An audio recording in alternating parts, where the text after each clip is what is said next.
Welcome to our cozy channel. Here you will find gentle bedtime stories designed to help you unwind and drift off to peaceful sleep. Subscribe to join us every night on a journey into the world of tales. Venice and the Mountain of Debt, the story of power, trust, and the birth of modern finance. Part 1. Rising from the Lagoon. The story of Venice is, at its heart, a legend etched by both water and ambition.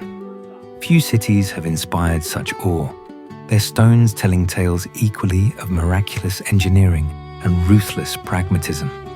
Floating atop an emerald lagoon beset by tides and salt, La Serenissima, the most serene Republic of Venice, became a marvel of both beauty and cunning.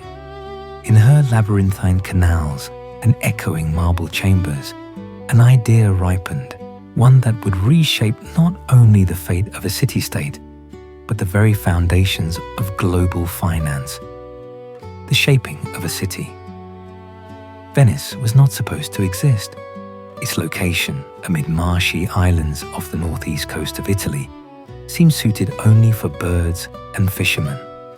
Yet, in the early Middle Ages, refugees fleeing barbarian invasions found safety in the lagoon's unyielding mud and intricate islets.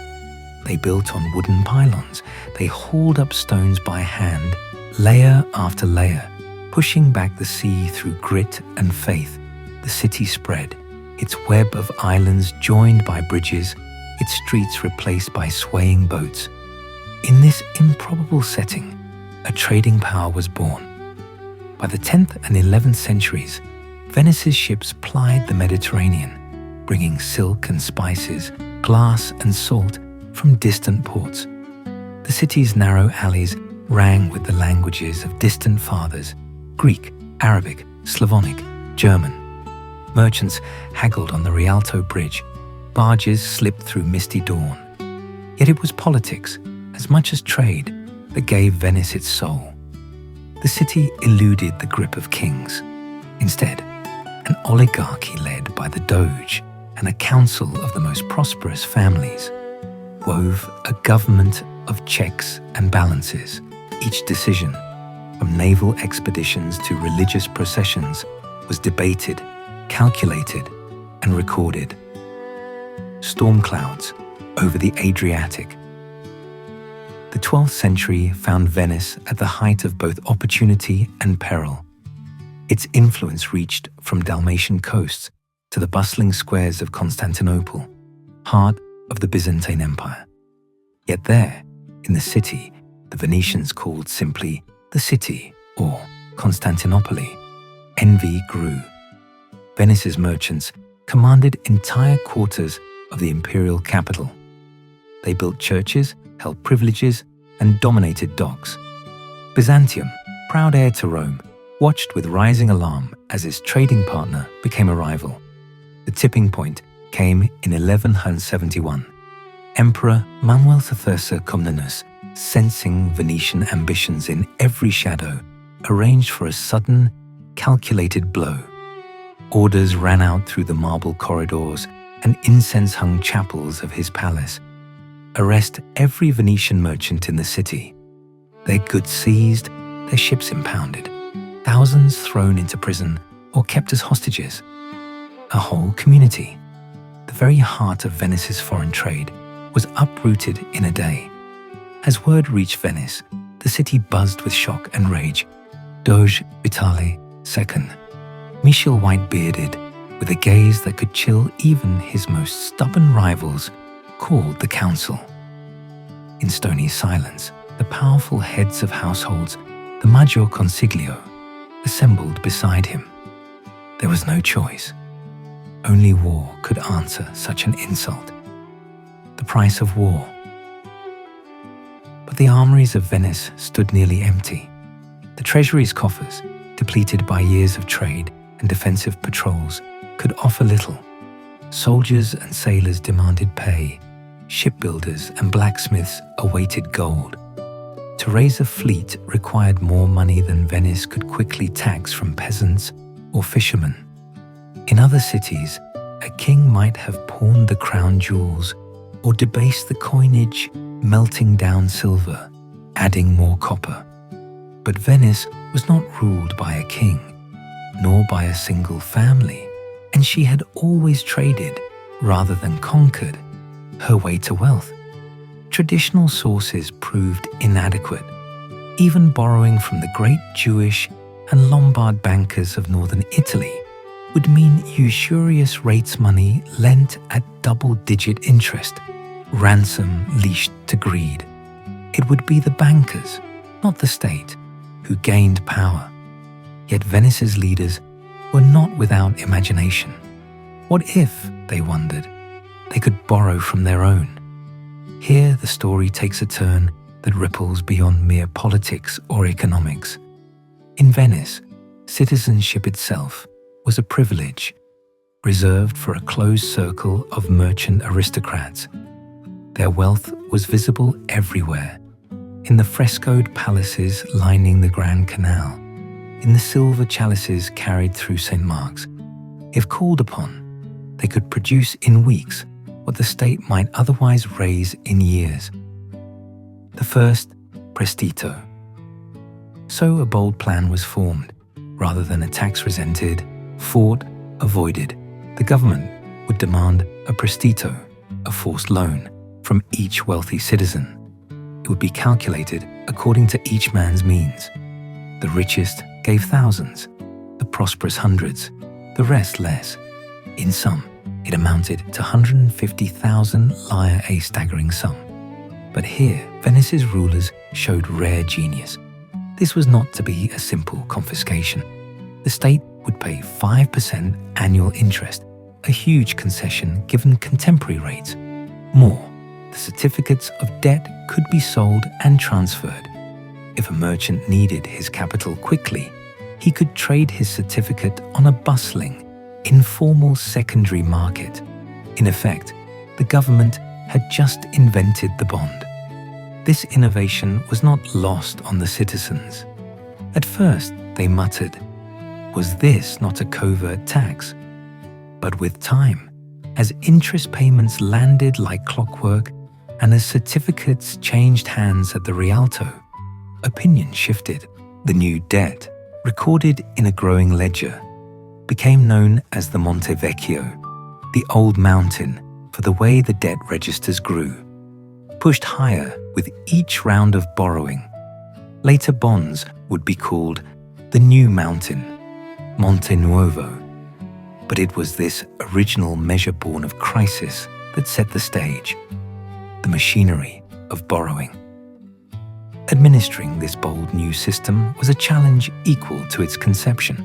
Venice was a city of record keepers. Every ship's manifest, every civic edict, every property title found its place in a dog-eared ledger. Managing public debt required more than trust. So the Ufficio del Debito Pubblico, the public debt office, was established. Its clerks, expert in both sums and subterfuge, lined up at tall desks, quills scratching furiously as they tracked each subscription and each interest payment.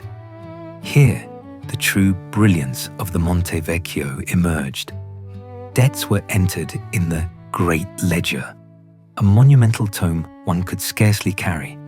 Each name, each loan, each transfer was copied in indelible ink. When a certificate changed hands, the transaction was witnessed and the ledger updated. This transparency, unheard of in medieval Europe, created a trust unknown to rival powers. Property rights mattered in Venice, for they were the lifeblood of her oligarchs. Power, trust, and a growing mountain. Other Italian cities watched, perplexed. Genoa, Florence, Pisa, all wrestling with their own debts, their own powerful noble clans, could not match Venice's sudden ability to raise vast capital at minimal cost. While Genoese extractions turned into forced exiles, while Florentine bankers squabbled over papal bills, Venice stood unified, her citizens bound not just by patriotism, but by their portfolios. The city's government, so often a cauldron of intrigue, now had the alignment of private interest and public need. For the great families of the city, there came the realization that their fortunes were tied not just to olive oil, salt, or pepper, but to the solvency of their own government. If Venice flourished, the interest payments flowed. If she stumbled, every aristocrat felt the tremor. This feedback loop between citizen, bondholder, and government made the city stronger, more adaptive, and more resilient. A city transformed. The effect was almost immediate. With fresh capital, new ships were laid down in the great arsenal of Venice, a military-industrial marvel whose watchtowers could be seen from every quarter, oak timbers from Dalmatia, hemp ropes from the far Levant, and the finest Venetian glass supplied by secretive Murano workshops, all wove together into the sails and hulls of war galleys, ready to stake Venice's claim in the Adriatic and beyond. Doge Vitale II. Michel, not a young man when the crisis struck, led his revitalized fleet in a campaign that restored some of Venice's lost prestige. Though the war with Byzantium would drag on, often inconclusively, the balance had shifted. Venice could now fight wars, knowing that its financial system could sustain the effort. No longer would the city beg for foreign credit or risk the chaos of currency debasement. The path to power now ran through the Monte Vecchio, innovation and the birth of the modern bond. In the decades that followed, the Monte Vecchio expanded. It was no longer just a crisis measure, but an institution.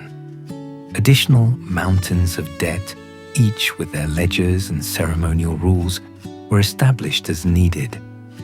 Crucially, these were not taxes but loans, always with the promise of repayment, of annual interest, of liquidity. The wealthy now clamored to hold government certificates.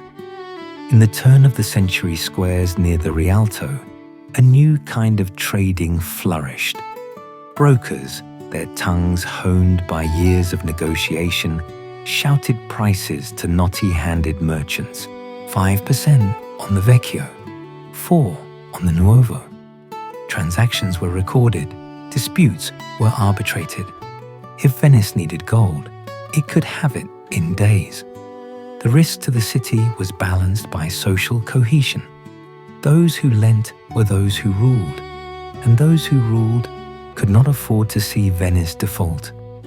The roots of the modern government bond market had, against all odds, burrowed themselves deep in the saline soils beneath St. Mark's Lion. Cultural renaissance and the spread of innovation.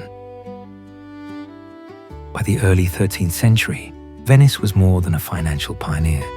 She stood as a beacon of Mediterranean civilization, a city of palazzi, basilicas, and libraries. Wealth from trade and finance poured into art. The golden mosaics of St. Mark's Basilica glittered above masses sung in a mix of Latin and Venetian dialect. Canaletto painted the city's gleaming canals. Vivaldi composed hymns that soared through the city's cathedrals. Yet beneath this cultural flowering, the ever-growing mountain of debt shaped every festival and victory. It was not long before Florence, Genoa, even distant Amsterdam, looked to Venice for guidance. The same logic debt as a tool not of punishment, but of opportunity, would be copied, refined, and built into the central banks that would one day dominate the West. But this story, and its ultimate consequences, was just beginning. Part 2. Bonds of Blood and Gold. A city of councils and calculations. The centuries following the creation of the Monte Vecchio were a time of profound transformation, both for Venice and for the world surrounding its glimmering canals. Within the city's boundaries, the principles of civic government and fiscal innovation advanced in parallel, entwined with daily life and festal ceremony. Unlike monarchies reliant on a single sovereign's whim, Venetian power was judiciously divided. The Doge, majestic as he seemed in his golden horned cap and red velvet cloak, was but one voice among many. Real authority lay in the Great Council, the Major Concilio, composed of Venice's oldest, richest, and most trusted families.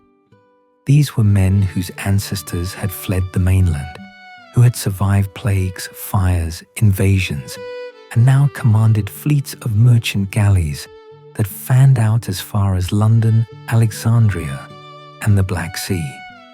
The council met in chambers panelled with polished walnut and frescoed with stern saints and triumphant victories. Each member was both a statesman and a merchant, his self-interest deeply rooted in the city's success. If the Republic prospered, so did their kin. If it faltered, so did their fortunes. This alignment bred a rare stability, a measure of consensus and long-term vision that made Venice almost immune to the factional violence that ravaged other Italian city-states. Yet such an arrangement was always fraught. Jealousy simmered beneath the surface, sometimes flaring up in scandals or shadowy intrigues. But when the treasury needed refilling, when the mountain of debt needed to rise, even bitter rivals closed ranks. The mechanisms of the Monte Vecchio kept their society bound together, not only bonds of kinship, but bonds of gold. The Fourth Crusade and the turning of fortune. If commerce was Venice's backbone and finance her blood, then opportunity was the spark that fired her ambition. Never was this clearer than in the years leading up to the Fourth Crusade, 1202-1214, a chapter that would redefine both Venice's fortunes and her place in history. The crusading movement, born in the feverish piety and political schemes of medieval Europe, often promised glory but delivered disaster. Armies, raised on the call to liberate Jerusalem, too frequently stumbled on logistics and lack of funds. By the end of the 12th century, crusading fervor was waning, but with one last burst, an army assembled under the cross, seeking ships to carry them to the Holy Land. The only city capable of such a feat was Venice. Her arsenals could build more galleys, cogs, and transports in a season than all of Italy combined. Her shipwrights and rope makers worked day and night as contracts were signed by men too poor or too overconfident to pay up front. When the Crusader envoys faltered, unable to pay the full sum, Venice saw her chance. The Doge, then Enrico Dandolo, an old man rumoured tragically blind, yet possessing nerves of ice, negotiated with the Crusaders. In exchange for carrying them east, Venice requested they recapture the rebellious Christian city of Zara, a rival port and a papal subject. When the Pope heard, he excommunicated the entire expedition in outrage. But for Venice, faith and commerce danced always in rhythm. Her galleys sailed, her interest came first, and the city of Zara fell. The final chapter of the crusade brought the greatest windfall. Diverted by Byzantine intrigue, the Crusaders, spurred by Venetian negotiation, turned on Constantinople itself. In 1204, after days of siege, the mightiest Christian city outside Rome was sacked. Gold, jewels, icons, and even marble statues were taken. The 4 bronze horses of St. Mark's, symbols of imperial strength, made their way to Venice atop Venetian galleys. This was not mere loot, but capital that the fuel of commercial and governmental enterprise. Trading privileges were also secured. Venice was guaranteed quarters and rights in all Byzantine ports. With Byzantine power in chaos, Venetian merchants flooded the region, controlling trade routes from the Sea of Marmara to Alexandria. The Monte Vecchio swelled with this tide. Debts were paid, new ones issued, and for the first time, many citizens, not among the wealthiest, clamored to carry the state's bonds. Venice's gamble had paid off. She was now the mistress of Mediterranean commerce, her government flush with both proceeds and trust. The expansion of a financial machine. With wealth came new demands. Venice had rivals on all horizons: Genoa, Pisa, and increasingly, the Ottomans. These cities watched Venice's growing strength with an equal blend of awe and malice. For Venice, competition required continual innovation. More ships, more soldiers, ever broader networks of alliances and commercial outposts. The financial system had to adapt. Soon the Republic was issuing debt in ever more sophisticated forms. There were now several mountains of debt: the old, the new, the newest. Each came with its terms, some fixed for life, others redeemable at state initiative.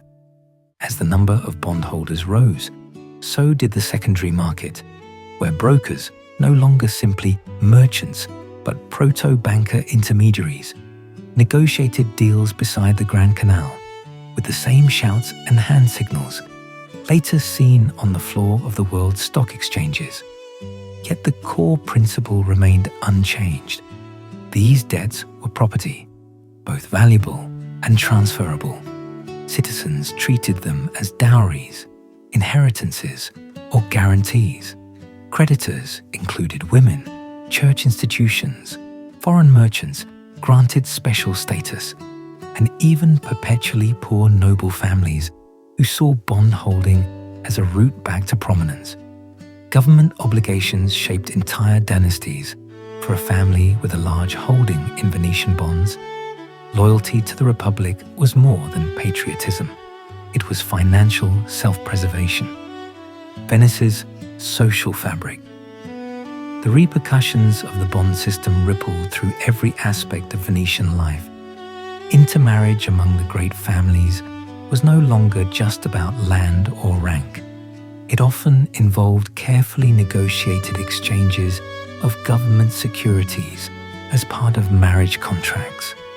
Young men apprenticed in the art of trade were just as likely to learn their uncle's tricks in the secondary bond market as the art of haggling for pepper in Alexandria.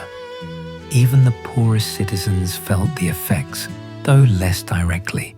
While they were typically unable to purchase or benefit from government bonds, the stability and prosperity that the mountains enabled created city jobs: boat building, glass blowing, porters, scribes, and servants for the new palaces that sprang up along the Grand Canal. Celebrations, feasts, regattas, religious processions became ever more lavish, fueled by steady revenues from both trade and the boundless confidence of a government that paid its debts, honored its contracts, and maintained order. Plagues and fires came as they always had, sometimes decimating a quarter of the population in a single season. Yet the government, through the power of borrowing, could rebuild quickly, opening public works, dredging new canals, and hiring thousands to restart the economy. Crises, reforms, and corruption. No system lasts unchallenged. With time, as the apparatus of debt grew in complexity, new kinds of strains appeared. Some were technical. The state, obligated to pay annual interest, sometimes found itself stretched too thin when war or famine struck. There were moments, especially in bad years, when the government postponed payments, promising to make up the shortfall later. Bondholders would grumble, but rarely rebel outright, knowing their own fates were tied to the city's recovery. More troubling were problems of honesty and manipulation. The ledgers of the public debt office ballooned, their pages turning yellow and brittle with age. A handful of unscrupulous clerks could, if left unsupervised, erase, alter, or forge entries transferring ownership, inflating sums, cancelling obligations.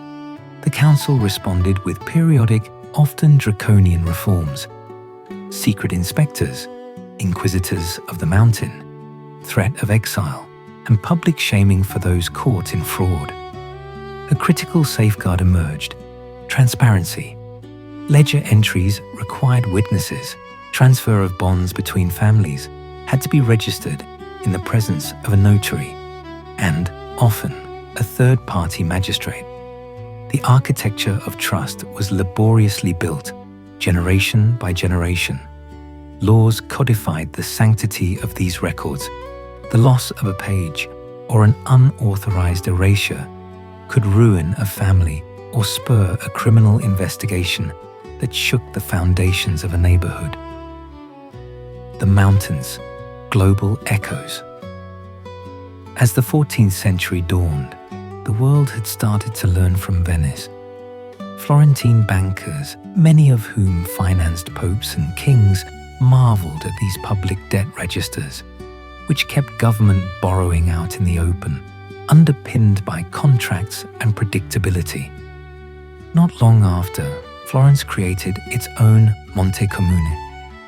Genoa, always the sea-wolf to Venice's lion, formed a state-run bank, the Cassa di San Giorgio, specifically to manage its debts and commercial ventures. But no city matched Venice's continuity. The diversity of mountains, the perpetual, the time-limited, the redeemable, the special patriotic loans solicited in wartime meant that there was always an incentive to lend, always a way out for bondholders in need of cash.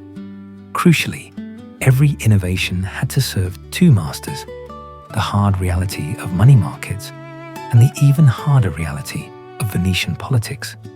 It was an uneasy harmony, but one that endured. Even as Europe tumbled into dynastic wars or religious schism, Venice's mountains stood tall. Its bondholders became the subject of study, not only in Italy, but in the rising financial centres of the Low Countries, and, eventually, London. The price of survival.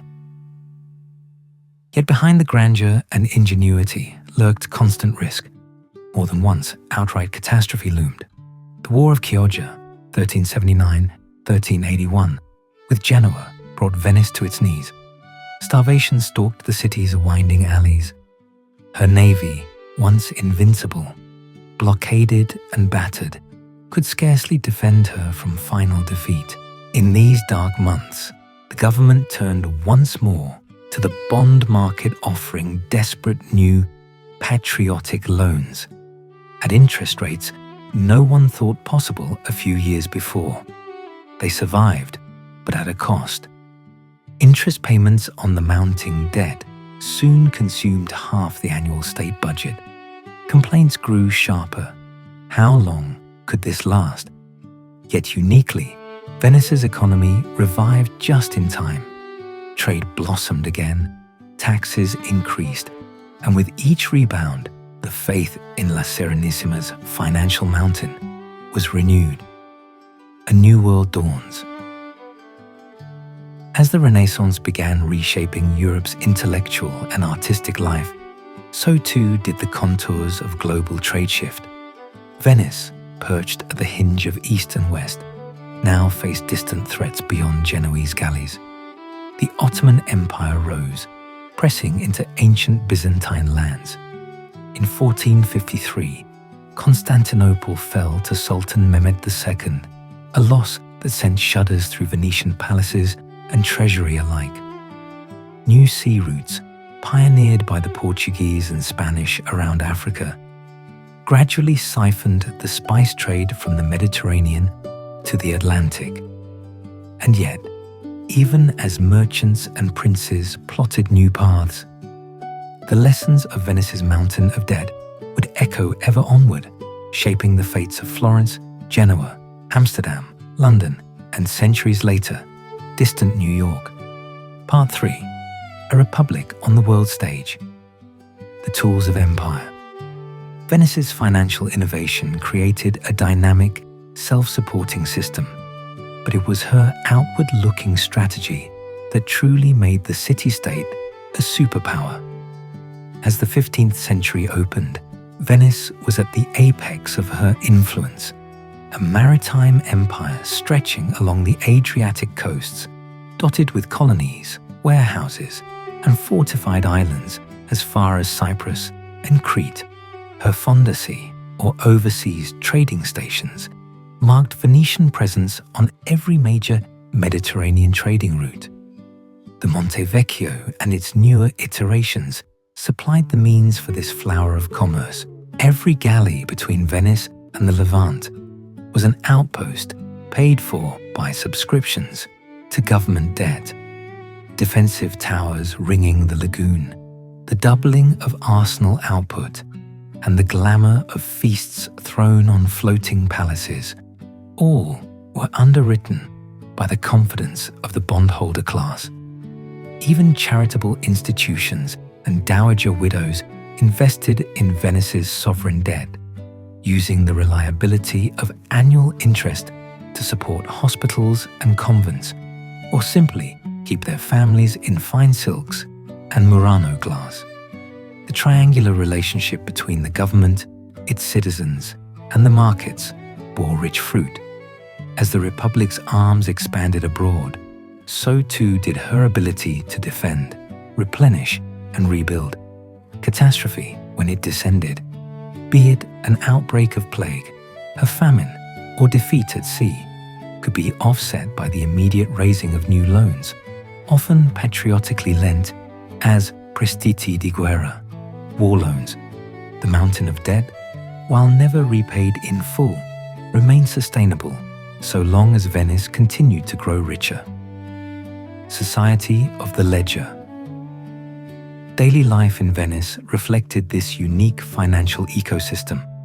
A typical Venetian merchant might have ships spread across the known world, one returning from Bruges with wool, another bound for Cairo with barrels of sweet wine, a third delayed in Tripoli by Ottoman pirates. He or his family would also hold offices in the Great Council or even the Senate, debating whether to grant fresh rights to displaced Jews or how to repulse the latest Genoese scheme. But perhaps most critically, almost every family of significance owned some share of the public debt. These were carefully managed, transferred via notaries at times of marriage, placed in trust for children, donated to the church for the maintenance of an altar or a sanctuary lamp. Thus, the mountain of debt became the invisible backbone of both sacred and secular Venetian existence. On market days, the Rialto Bridge buzzed not just with the cries of fishmongers and spice traders, but with the more measured calls of brokers announcing the day's rates for Monte Vecchio bonds. Traders gathered in shaded arcades, discussing naval blockades and plague news as they assessed the relative yields of perpetual 30-year or emergency wartime loans. Young men learned the intricacies of state finance much as they learned to punt gondolas or to recite the poetry of Petrarch. Regular lotteries for bond redemptions added an element of hope and excitement. When the Republic had a surplus, it held drawings in public, with the Doge and Council in attendance, to select certain bond numbers for full repayment. These events were celebrated like carnival. The winners would process through St. Mark's Square, their bond certificates held aloft like holy relics. International emulation. Each innovation and ritual was carefully scrutinized beyond Venice's walls.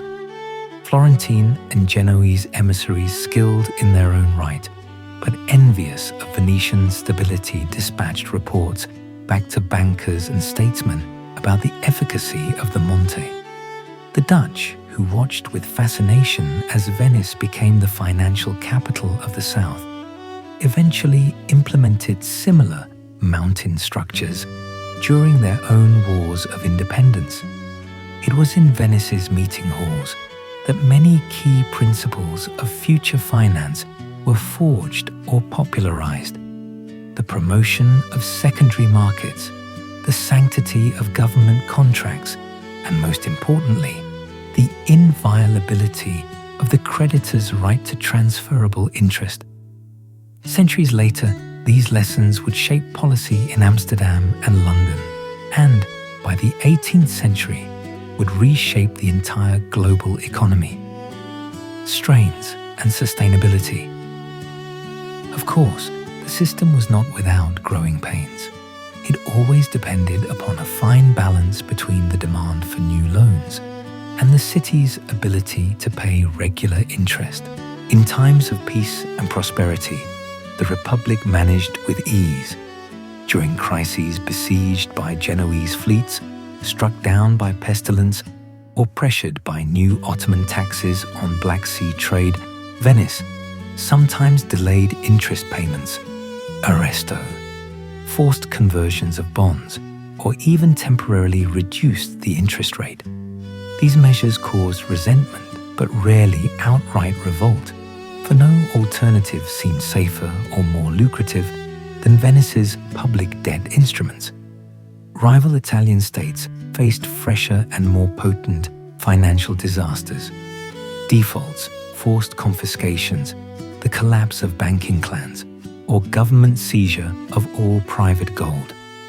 The Maggior Consiglio, whose members had the most to lose, always resisted the temptation to confiscate or default, tethering their political vision to the shared welfare of the oligarchy.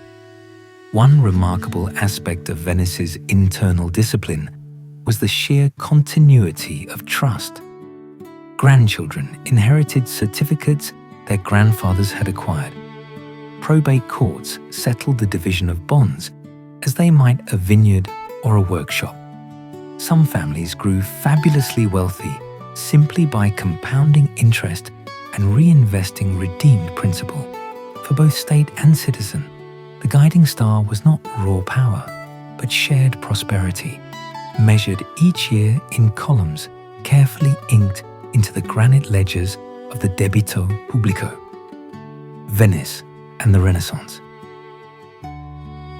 While the financial system chugged on, Venice thrived as a center of art, music, science, and philosophy. The city was a magnet drawing Greek scholars fleeing Byzantium after 1453, welcoming Armenian traders and sheltering Jewish refugees escaping the Spanish Reconquista. The answer to every future challenge seemed for a time to lie in Venice's relentless appetite for innovation. Famed architects and painters, Titian, Bellini, Palladio, adorned the city with masterworks funded by merchant princes whose fortunes rested, at least partially, on the steady drip of government interest. Libraries expanded, illuminated manuscripts passed between wealthy hands, and the invention of printing with movable type, which Venice adopted with characteristic vigor, helped create a new European reading public. Playwrights and orators debated questions of sovereignty, contract, and finance. Venice's legal traditions becoming models for scholars everywhere. Even the popular culture reflected the new economic reality. Carnival masks depicted not only doges and courtesans, but bespectacled bankers and greedy creditors. Satirical ballads sometimes poked fun at the great families living off the mountain. Lay societies devoted prayers for the continued blessing of public finances, and some saints' days were marked by gifts from the Republic to the holders of certain types of bonds. Changing tides, threats from the east and west. Despite all this prosperity, storm clouds gathered on the horizon clouds, heralding a shift in global economic currents, which would test Venice's adaptability like never before. First, the Ottoman Empire's relentless growth made the Republic increasingly vulnerable. With the capture of Constantinople, the Ottomans took command of the overland spice and silk routes that once flowed through Venetian warehouses. Each decade saw new naval clashes in the Aegean. Each treaty forced Venice to pay ever higher concessions. Diplomatic marriages and complex treaties bought time, but each negotiation ate away at Venice's profit margins. Second came the great Atlantic discoveries. The Portuguese found a passage around Africa to the riches of India, followed by the Spanish who claimed the Americas. The old Mediterranean routes, once the arteries of European commerce, now yielded to deep-sea voyages and overseas colonies. Venice, bound by geography, skilled in coastal navigation, but not in oceanic exploration, began to feel the pangs of decline. At first, the decline was invisible. Taxes rose, trade volumes dropped, but the Republic compensated by tweaking the structure of its debt. New sports of voluntary loans became the norm. Some bonds lowered their interest rate to keep the city solvent. The government juggled obligations, a process akin to a maestro orchestrating a symphony, each instrument heard but none allowed to dominate. Cracks beneath the mountain. As the 16th century neared its midpoint, the strain began truly to show. Bond trading lost some of its former vigor. The government occasionally skipped interest payments for a year or more, repaying with promises or by issuing paper that could only be redeemed in new bonds. Yet even these shortfalls did not produce panic. Venetian society was so embedded with the system that to imagine life without the mountain of debt was as impossible as envisioning the lagoon without water. The city's leaders responded with partial reforms, allowing longer maturities, introducing bonds denominated in foreign currency to attract outside investors, and pivoting effort toward industries where Venice still led, such as glassmaking, shipbuilding, and luxury textiles. Partnership and pride. One reason for continued stability was the remarkable integration of social and economic interests. The same 20 or 30 great families who dominated the Council of Ten and the Senate also owned the largest share of state debt. Their interests were inseparable from the state's, and their sense of honor centered on stewardship rather than predation helped to restrain the worst temptations of public finance. Whenever proposals for a tax on bondholders emerged, the council meetings would turn into impassioned debates, with detailed accounts of service to the Republic, charity, and careful management recounted as proof that their wealth supported, rather than hindered, Venetian greatness. In public spectacles, during festivals, and on ceremonial occasions, the Republic displayed its public ledgers alongside trophies of war, affirming that what made Venice different was not conquest, but cunning and trust. Into the modern era. As the 1600s loomed, Venice survived as a regional, not a global power. But its financial wisdom was immortal. England, building the Bank of England in 1694, openly borrowed Venetian practices. The Dutch, more successful in pivoting to Atlantic trade, created their own forms of public debt based on the Venetian precedents. France, Austria, and Spain experimented with similar systems, though none reached Venice's level of efficiency and transparency, mainly due to differences in governance and trust. Modern historians and economists began to recognize that Venice had created not just a city, but an idea, and that idea would eventually support the world's greatest empires. Part 4. decline, and resilience. From expansion to entropy. Venice's greatest triumph had been to harness collective wealth, discipline, and ambition for nearly 4 centuries. Yet as the 16th century wore on, decline came in forms neither armies nor brilliant magistrates could easily counter. These changes crept slowly, first as murmurs among merchants, then as structural weaknesses that would reshape the city's destiny. It was not that Venice suddenly lost its virtues. The arsenal still pumped out fleets, palaces still rose above the canals, and the Republic's art and music, Tiepolo's luminous canvases, Vivaldi's soaring scores, astonished the world. Even as late as 1500, Venice was among Europe's most populous and cosmopolitan cities. Her navy remained formidable. Her government set the standard for stability in a continent beset by coups and religious wars.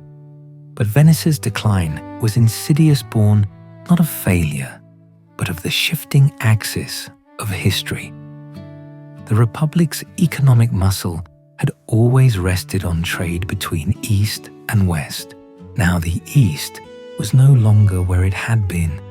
The Ottomans dominated the old Silk Road. Portuguese and Spanish ships brought pepper and Chinese porcelain straight to Antwerp and Seville by circumnavigating Africa. The Mediterranean, once the superhighway of world commerce, was reduced to a backwater, prosperous still, but provincial. This loss of primacy did not, at first, disrupt daily life. Venetian captains shifted to new goods: timber, salt, glass, lace, or smuggled grain from the Balkans to undercut rivals. But the city's share of global profit shrank, shrinking slowly at first, then ever more quickly with each passing decade. Strains in the financial fabric.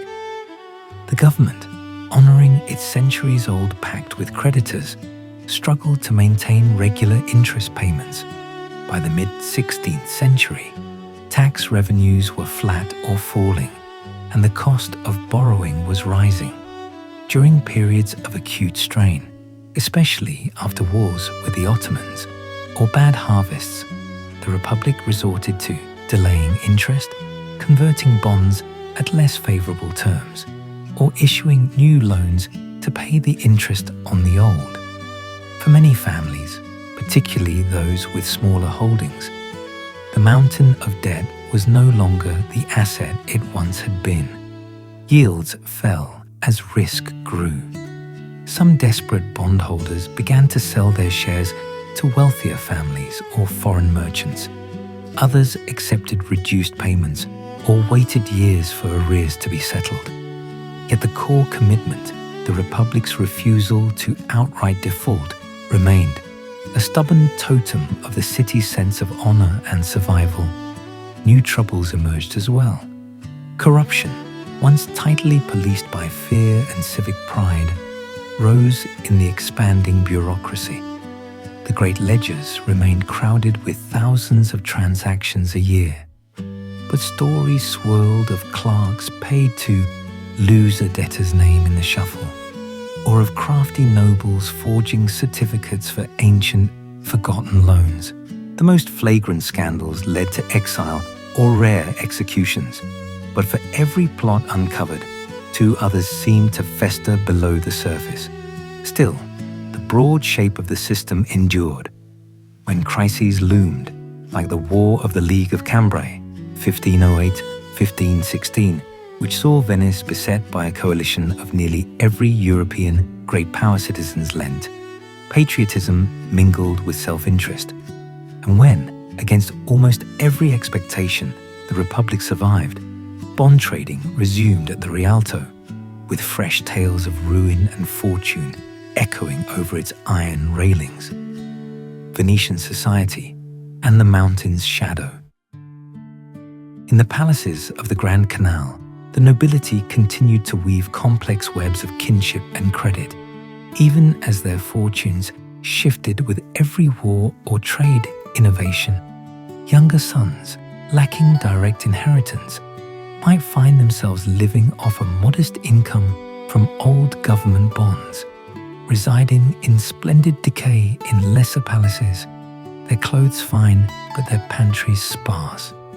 Enormous dowries, sometimes made up entirely of state debt certificates, became necessary for the daughters of once powerful clans to secure suitable marriages. The middle classes felt both opportunity and risk. While government offices and trade guilds offered new avenues for wealth, the risks of bond investment, the periodic arresti or suspensions of payment, the slow slide in interest rates made many wary. For the poorest, the mountain was a distant summit. Their livelihoods depended on the artisanship, commerce, or sheer labor that flourished or floundered according to the city's fortunes. Cultural life, however, proved more resilient. As Venice entered its Baroque era, the city became a capital of spectacle, attracting travelers from across Europe. Visitors marveled not only at the paintings and architecture, but also at the impressive public ceremonies, annual readings of the city's accounts in the Piazza San Marco, the ritualized destruction of forgeries and fraudulent certificates, the awarding of government contracts in view of the crowds. Transparency, imperfect as it was, remained a cornerstone of Venice's reputation. The world watches and imitates. It is no exaggeration to say that all eyes in Europe were on the Monte. In the decades preceding the Dutch Revolt and the founding of the Bank of England, learned men translated Venetian fiscal regulations into Latin and French, eager to uncover the secret of Venice's long-standing solvency. Diplomats sent home memoranda describing the Republic's mechanisms. All is set down, every loan is registered, and the government is forced to keep its word, lest the entire system collapse. Genoa and Florence, for their part, remade their systems in Venice's image, but with key differences. Genoa's Casa di San Giorgio was structured as a nearly independent company, yet its political leadership was not as intertwined with bondholding.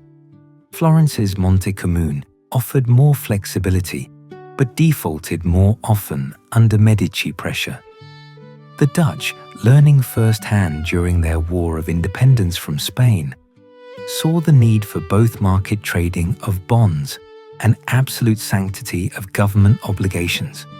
Thus, the Venetian model, a fusion of state, market, and society, became the common ancestor of all modern government finance.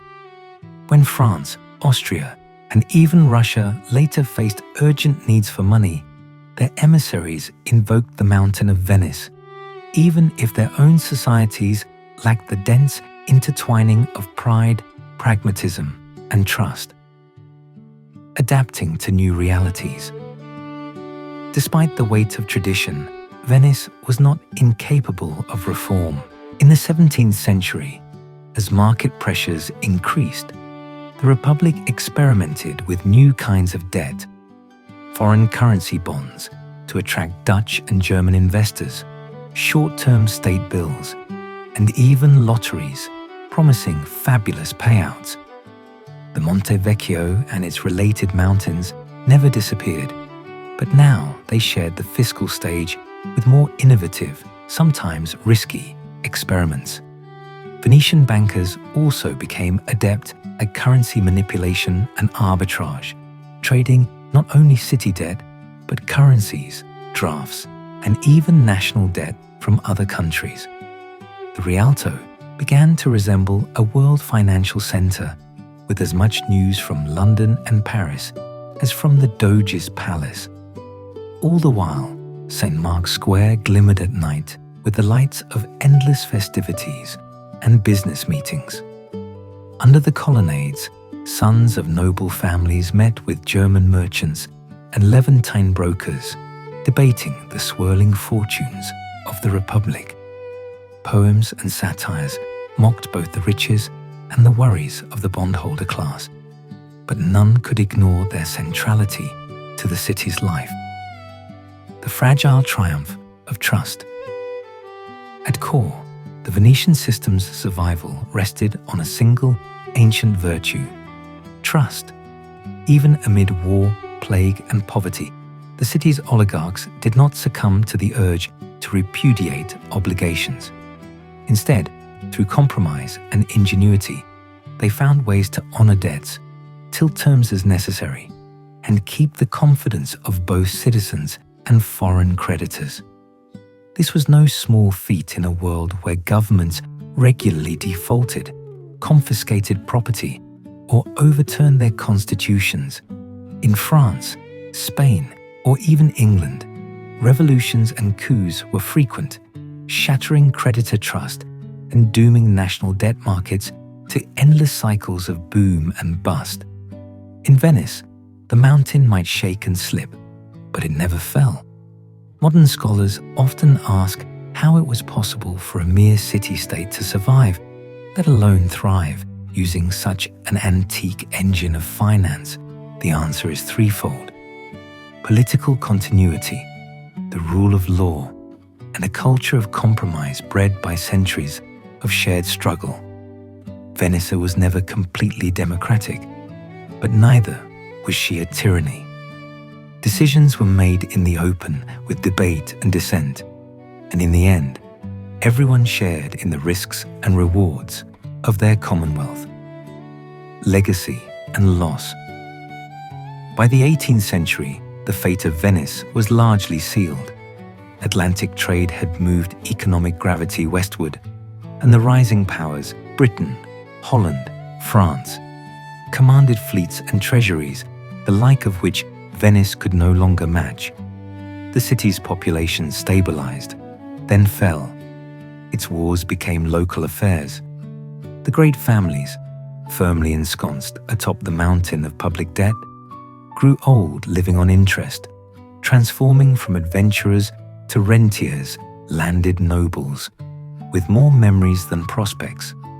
Yet in this twilight, Venice bequeathed something priceless to the world: a working model, not merely an experiment, but a proven way of how states could borrow on a vast scale without chaos or injustice.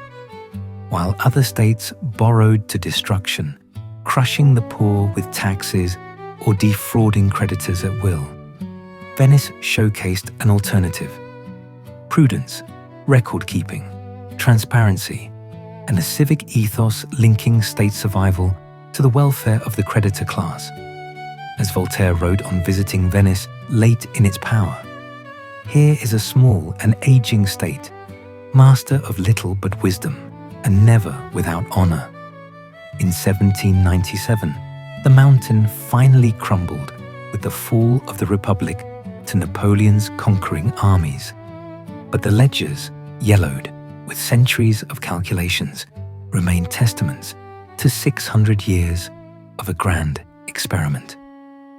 A world inherited. The story did not end with the fall. The principle of public debt, the sanctity of securities, the idea that citizens could reliably finance their government and find reward in its success. All these moved westward.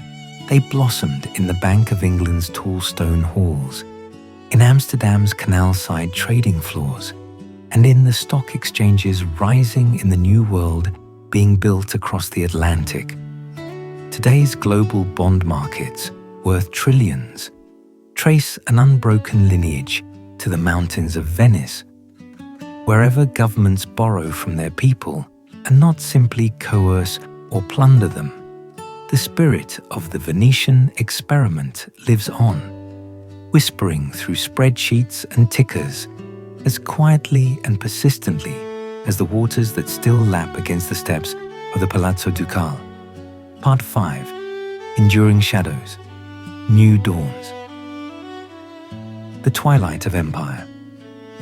As the 18th century advanced, the world grew ever more unkind to the struggling republic on the lagoon.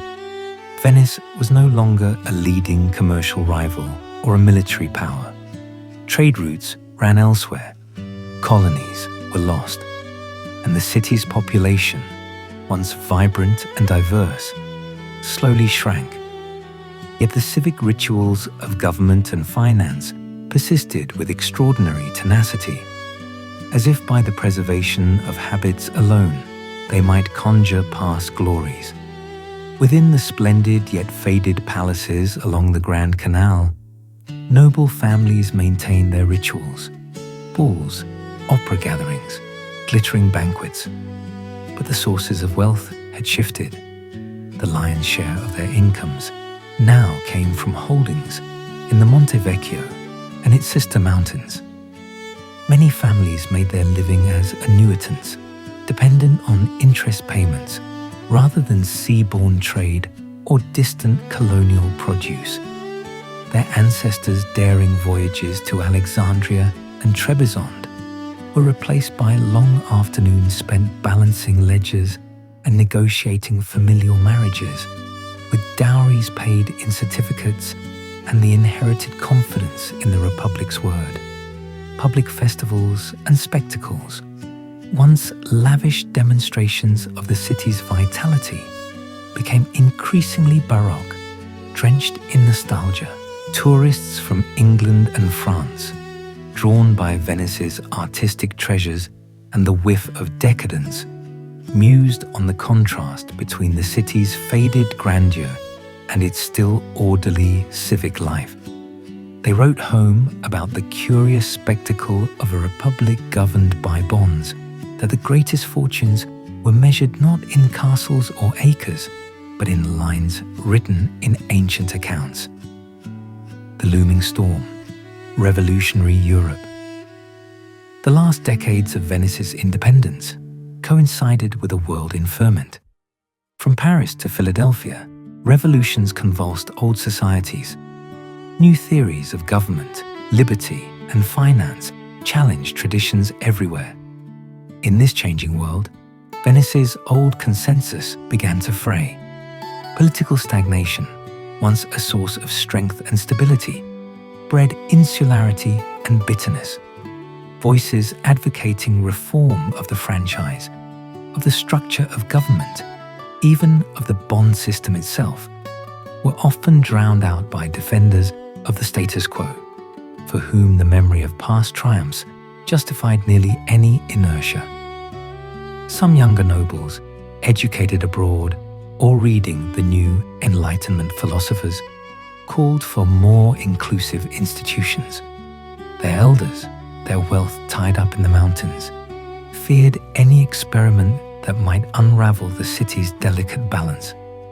Beyond the city, armies marched and empires rose and fell. The wars of the French Revolution and Napoleon ultimately spelled the end for the Venetian Republic. In 1797, after over a millennium of independence, Venice's defences proved no match for Napoleon's modern warfare and political cunning. Under the Treaty of Campo Formio, Venice was handed over to the Austrian Empire, its independence extinguished, its republican institutions abolished in a stroke. The mountain's fate. What then of the mountains of debt, the intricate ledgers, the claims and certificates, passed from father to son for 6 centuries? With the city's fall, the Republic's obligations did not simply vanish. Austrian officials, themselves experienced managers of state debt, assumed responsibility for the Venetian public obligations as part of the diplomatic settlement. Old Venetian bonds, now largely held by the city's surviving noble families and a handful of foreign speculators, became claims on the Austrian treasury. The transition was neither smooth nor universally popular. Some saw it as an affront to Venetian dignity, others as an unexpected windfall. Austrian credit was reliable, but often paid lower interest.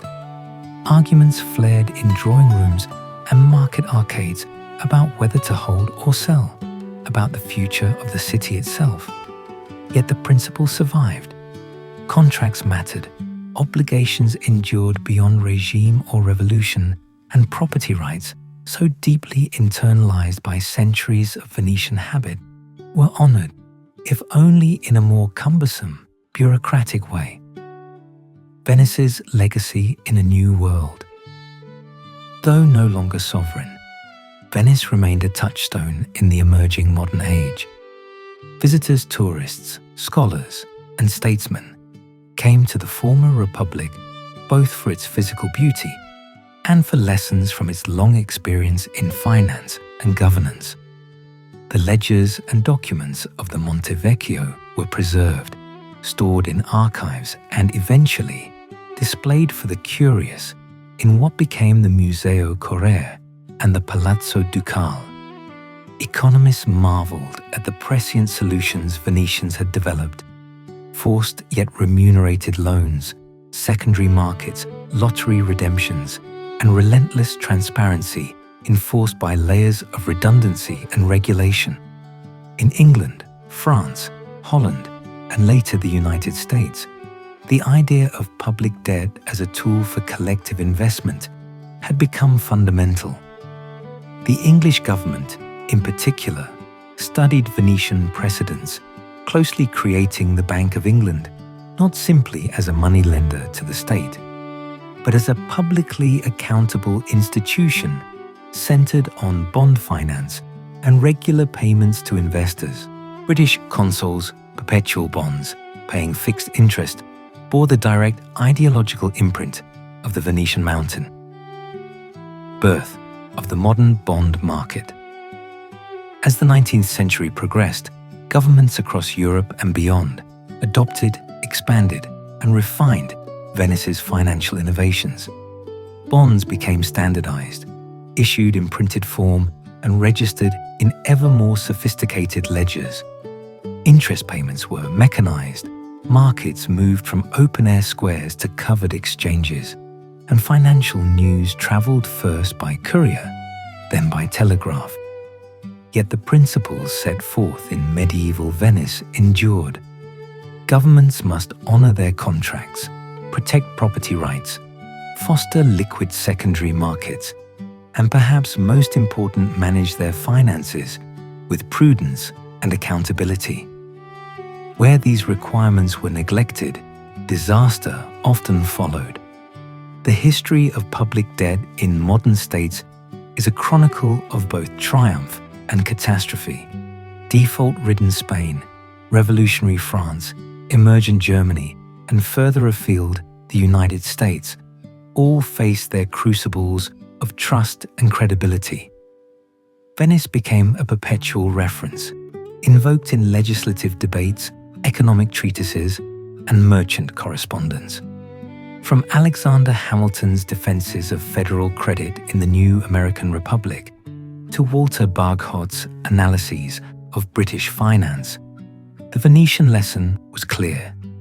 Only through continuity, transparency, and broad elite participation could government borrowing become a durable engine of prosperity. Finance, society, and the idea of the state. The story of Venice's mountain is not merely one of numbers and ledgers. It is, in its essence, a tale about society and the state, about how communities pool their resources, share risk, and align personal and public good in the face of ever-changing circumstance. Venice succeeded because her government was not a distant monarch or an abstract administration. Instead, it was a living assembly of citizens with interests directly engaged in the city's fate. Bondholders sat on the councils, sailed on the ships, endowed the churches, and devised the festivals. When a crisis struck, the debate was not simply between rulers and ruled. It was a negotiation among partners, each with skin in the game and each with something to lose if trust collapsed.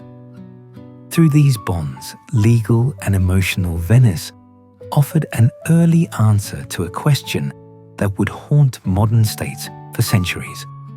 Can governments borrow responsibly and remain legitimate? Can citizens believe in the future enough to lend their wealth, expecting not simply repayment, but participation in a larger story? Education, memory, and modern Venice. In the 19th and 20th centuries, as Venetian independence became a memory, the city's story entered the world's imagination as both inspiration and cautionary tale. In universities and banking houses, the rise and fall of the Monte Vecchio became a required episode in the education of future financiers and statesmen. Historians debated the causes of Venice's extraordinary success and her eventual stagnation. Some attributed her long prosperity to the unique governance system, a balance of openness and control, tradition and adaptation. Others pointed to her unusually integrated economic elite, the broad spread of risk across many families, and the culture of compromise so rare in ages of violence. Venice also became a place of memory for those considering the fate of once great powers. No city on earth seems so beautiful in decline, no lesson of finance so poignant as that of the vanished republic, whose debts outlived its armies. Global lessons and enduring warnings. Today, every government on earth borrows from its people or from the marketplace, issuing bonds in familiar terms and promising orderly repayment. The scale is vastly larger, the methods more complex, and the actors more diverse. But the underlying contract remains at its root, Venetian. Yet the risks that haunted the mountain's shadow remain universal. History is strewn with the wreckage of states that borrowed beyond reason or betrayed their creditors through default, inflation, or simple caprice. Greece, Argentina, and Venezuela in the 21st century, France and Spain in centuries past. The warning signs are always the same: lost credibility, desperate improvisation, and the corrosive erosion of trust. Venice's example, therefore, is not simply to inform, but to caution. The mountain worked because its summit political stability, legal security, and slow, steady economic growth remained intact for centuries. When trade dwindled or rulers grew complacent, the mountain began to erode, and, as always in the world of debt, collapse followed trust's slow decay. The waters rise, the legend endures. In the now touristic quiet of the lagoon, as tides lap against ancient stones and gondolas glide beneath bridges first built before Columbus sailed, Venice's true legacy is silent but omnipresent. Old ledgers, sealed behind display cases, bear faded names and impossible sums, but their meaning reverberates in bond markets from New York to Tokyo. Every time a government issues a bond, whether for a new school, a highways, or the defense of a distant shore, Venice's experiment breathes anew. Every time an investor debates risk and yield, weighs the promises of government against the uncertainties of the future, the old republic whispers in the marketplace, endings and beginnings still unfolding. Venice's mountain, 600 years in the making, was built not just on money, but on a deep, chronicled faith in the city, its people, and its future. Belief made possible what mathematics alone could not guarantee. Across the centuries and shifting tides, that faith created modern finance, a legacy far richer and more meaningful than gold or marble alone. Part 6. The Spirit of Monte Vecchio in a Changing World. A city of memory and lessons. As the 19th century progressed, Venice's political autonomy faded into history. Yet its spirit, its innovative approach to governance, finance, and community continued to inspire generations.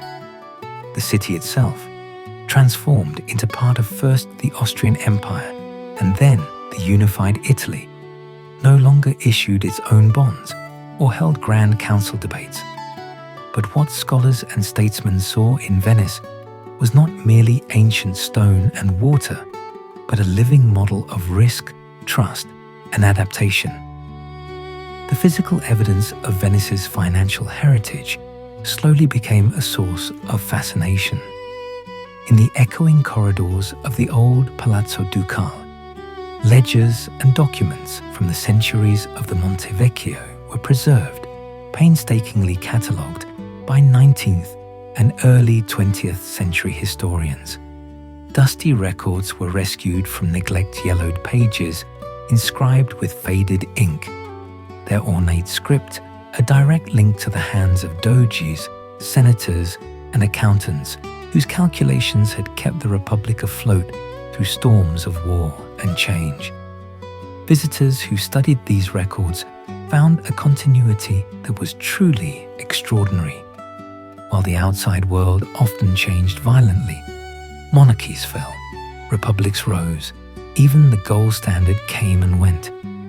Venice's ledgers told a subtler story, that social contracts, painstakingly honored over generations, could achieve what armies and kings could not.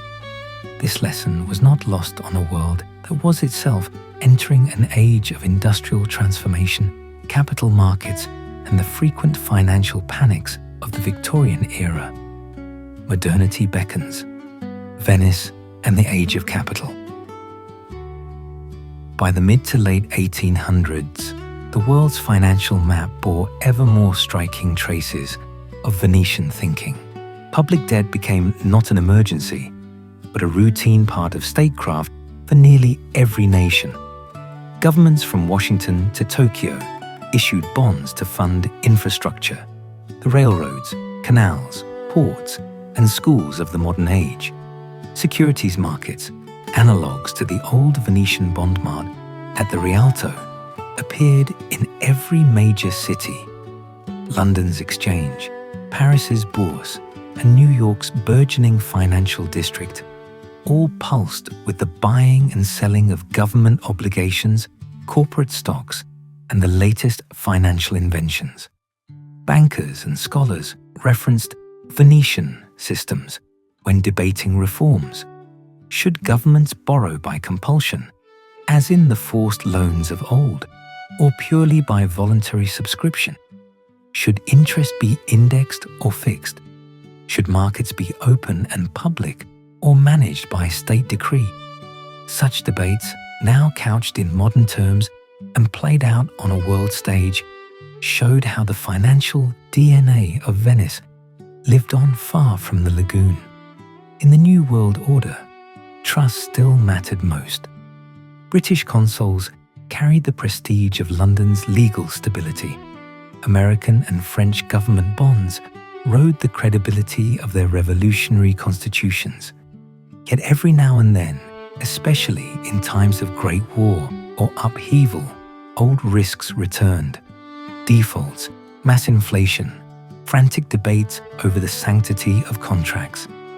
Each crisis was a reminder of Monte Vecchio's greatest teaching. That finance is always a social, as well as a technical, endeavor.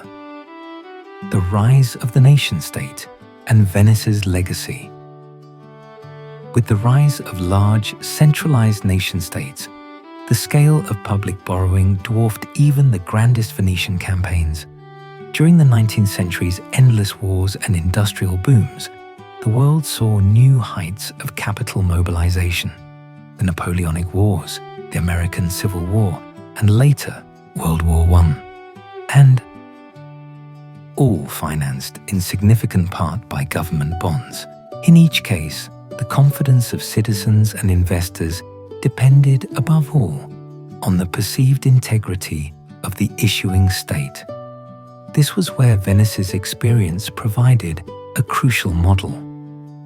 When Britain undertook the expenses of empire, it referred not just to its own vibrant merchant traditions, but to the centuries of Venetian law and debate, which had refined the principles of fiscal prudence and social buy-in.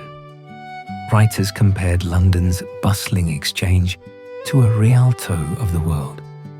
American founding fathers, deeply interested in economic history, ensured by law that public debts shall not be questioned, echoing the Venetian understanding that credit and national honor were inseparable.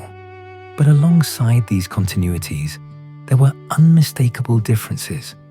No single elite ruled the West as the Venetian famiglia had ruled their lagoon. Finance was increasingly democratized, sustainable in good times, but perilous in bad. When revolutions erupted or inflation bit, entire societies, not just wealthy creditors, suffered the consequences. The catastrophes and course corrections of the 20th century. If the 19th century had seen the triumph of public debt as a positive force fueling growth, innovation, and even the creation of the welfare state, the 20th brought a sobering series of shocks. Wars grew larger, governments grew more powerful, and economic systems more complex. The Great Depression, World War II, and the hyperinflations that swept through Germany, Hungary, and elsewhere revealed the perils that Venetians, in their cautious wisdom, had always feared. Yet even amidst these disasters, the ideals of accountability and social contract survived. The Bretton Woods system, established after World War II, set new global norms for currency exchange and sovereign finance, a distant descendant, intellectually, of the ledger-based systems of Venice. Most fundamentally, the 20th and 21st centuries saw government debt markets become an engine for both stability and risk on a scale never imagined by any Venetian doge. The United States Treasury market replaced the Rialto as the world's gold standard of safety, its size and liquidity, a byword for trust, but also a warning. As with Venice, political stability and the rule of law proved indispensable foundations. The US and other major issuers, like Germany or Japan, weathered wars, recessions, and controversies, so long as their political fabric held together. When that trust frayed, financial crisis quickly followed.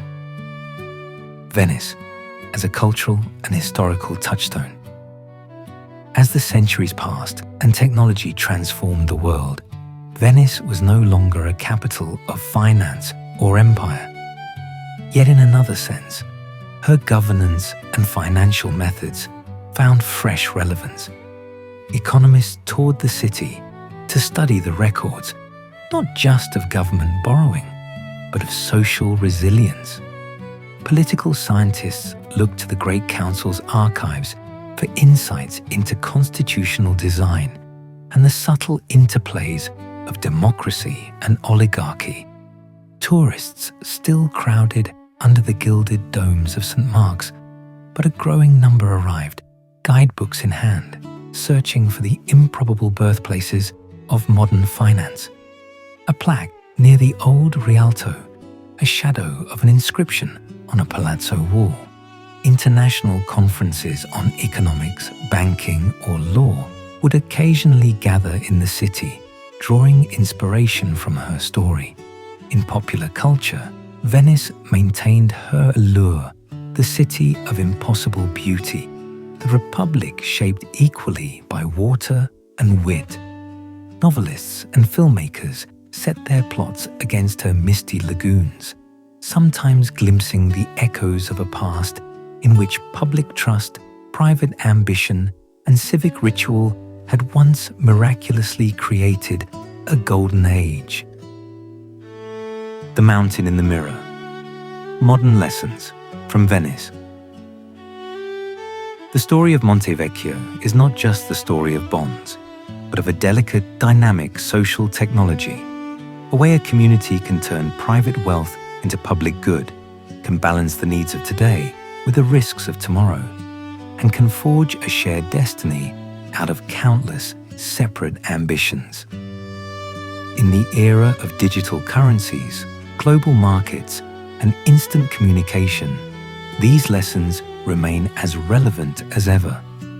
Modern societies still struggle to combine innovation with stability, growth with equity, transparency with practical governance. Each new crisis, whether a banking panic, a government shutdown, or a dispute over the debt ceiling, is, at root, a test of the principles that Venice made legendary. Will leaders honor past commitments? Will citizens accept short-term pain for long-term gain? Can institutions, in a world of change and challenge, maintain the credibility that makes trust possible? Financial theorists and policymakers return again and again to Venice's legacy. Some see it as a warning. Without diversity, openness, and continual adaptation, even the most successful systems become brittle. Others see it as inspiration, a call for integrity, for institutional memory, and for a view of finance that links every account book to the living well-being of a community. Conclusion: the endless echo of the mountain. The Mountain of Venice did not simply end with the sacking of the city or the signing away of her independence. It endures wherever people lend and borrow, wherever states and citizens negotiate the ever-shifting boundaries of trust, power, and vision. The names have changed, the names and numbers are now digitized, but the drama is endlessly familiar. On quiet nights, behind the closed windows of palazzi now turned into museums or hotels, the story lingers. In markets from Milan to Shanghai, in the spreadsheets of finance ministers and the dreams of city planners, the spirit of Venice's mountains still glimmers, reminding each new generation that the greatest legacies are not always those carved in stone, but written in promises and honored in memory. Part 7. Ripples across continents and centuries. The Venetian mindset and global commerce. Long after Venice's direct political and economic influence faded, its mindset continued to shape the world. The spirits of prudence, mercantile calculation, and institutional memory honed in the great council's meeting halls and the bustling arcades of the Rialto spread through every port and exchange where clever traders sought to balance risk and reward, security and ambition. Venice's innovations in record-keeping and transparency, in particular, became templates for those crafting modern commercial law. Standardized contracts, notary seals, and the notion that obligations must be honored regardless of personal favor became international norms. This meant not only safer commerce, but also the thriving of insurance markets, merchant banking, and the complex, sometimes audacious, joint stock companies that came to dominate global trade from the 17th century onwards. Everywhere, echoes of the Venetian experiment could be felt, as the Dutch lent the new Dutch Republic money to finance their resistance against Spain, as the Bank of England grew into a mighty pillar of imperial finance, as the New York and Tokyo bond markets eventually supplanted the Rialto in global imagination. The vital lesson, trust and shared risk, are the very bedrock of enduring wealth and power. The Enlightenment, revolution, and the spread of the model. The Age of Enlightenment brought intellectual curiosity and a new appetite for rational systems. Philosophers like Montesquieu, Voltaire, and Hume were fascinated by stories of Venice's balance between aristocracy and the common good. The idea that collective borrowing, governed by laws, checks, and transparent institutions, could bind a society together appeared again and again in treatises, pamphlets, and the constitutions of burgeoning republics. Even revolutionary France, despite its own chaotic and sometimes violent swings in the public finance, looked to the stability of the Venetian model as something to which even the boldest experiments should aspire. When the United States designed its own financial framework after the Revolution, Alexander Hamilton drew directly on the European bond tradition, Venetian and Dutch most of all, to argue that the confidence of the moneyed interest is of the utmost importance to the government. Faith must be kept with the public lender, the fountain whence all pecuniary means are derived. Bond markets as engines of statecraft and modernization. The modern age empire, industrialization, nation-states, and all their triumphs and tragedies was, in many ways, built upon public debt. It was government borrowing under the secure rules of bond markets that made canals, bridges, railroads, and the very infrastructure of modern economy possible. Sometimes these investments were monumental acts of national imagination, like the Suez and Panama canals. Sometimes they were acts of war-massive armies, navies, and technologies conjured into being not by immediate taxes, but by promises written to bondholders, confident in the future ability of nations to repay. The risks, as Venice had warned, persisted. Poorly managed debt with no corresponding growth in real wealth led to crisis. Famines, wars, and political shocks could break trust in the markets, sending nations into spirals of default and despair. But where prudent, stable stewardship prevailed, the capacity to borrow from the future allowed for leaps in prosperity and progress unimaginable to pre-modern societies, Venetians as precursors of modern risk management. The Venetian predilection for record-keeping and the management of collective risk played out dramatically in the broader development of insurance, securities regulation, and statistical analysis. Venetian traders, who had developed some of the West's earliest marine insurance markets, contributed practical tools to limit and share losses. Contracts, underwritten by experienced notaries and reinforced by bonds, became workable models for sophisticated multi-party deals.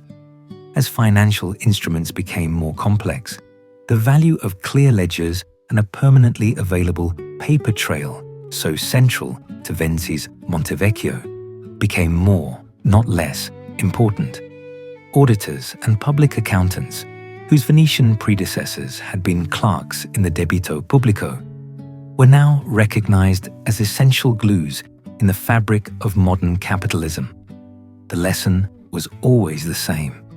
No calculation, no matter how brilliant, could replace the confidence that contracts and honest accounting create. When societies remembered these lessons, markets flourished. When they forgot or deliberately subverted them, crisis followed. Echoes and transformations, the social contract grows. The relationship between states and their creditors changed, even as it retained the logic of Venice's old council debates. As the 20th century proceeded, government bond ownership became more widespread, no longer just the preserve of wealthy merchant families. Workers, pensioners, and the middle class, through state pension funds, insurance policies, and savings bonds, now became joint custodians of a nation's fiscal stability. This democratization of debt deepened political stakes. Government defaults or reckless inflation could now impoverish whole populations, not just a closed elite. The tension between social spending, military ambition, and the need to reassure bondholders shaped every great economic debate, from New Deal America to European austerity. Yet the transmission of Venice's basic virtues was still visible.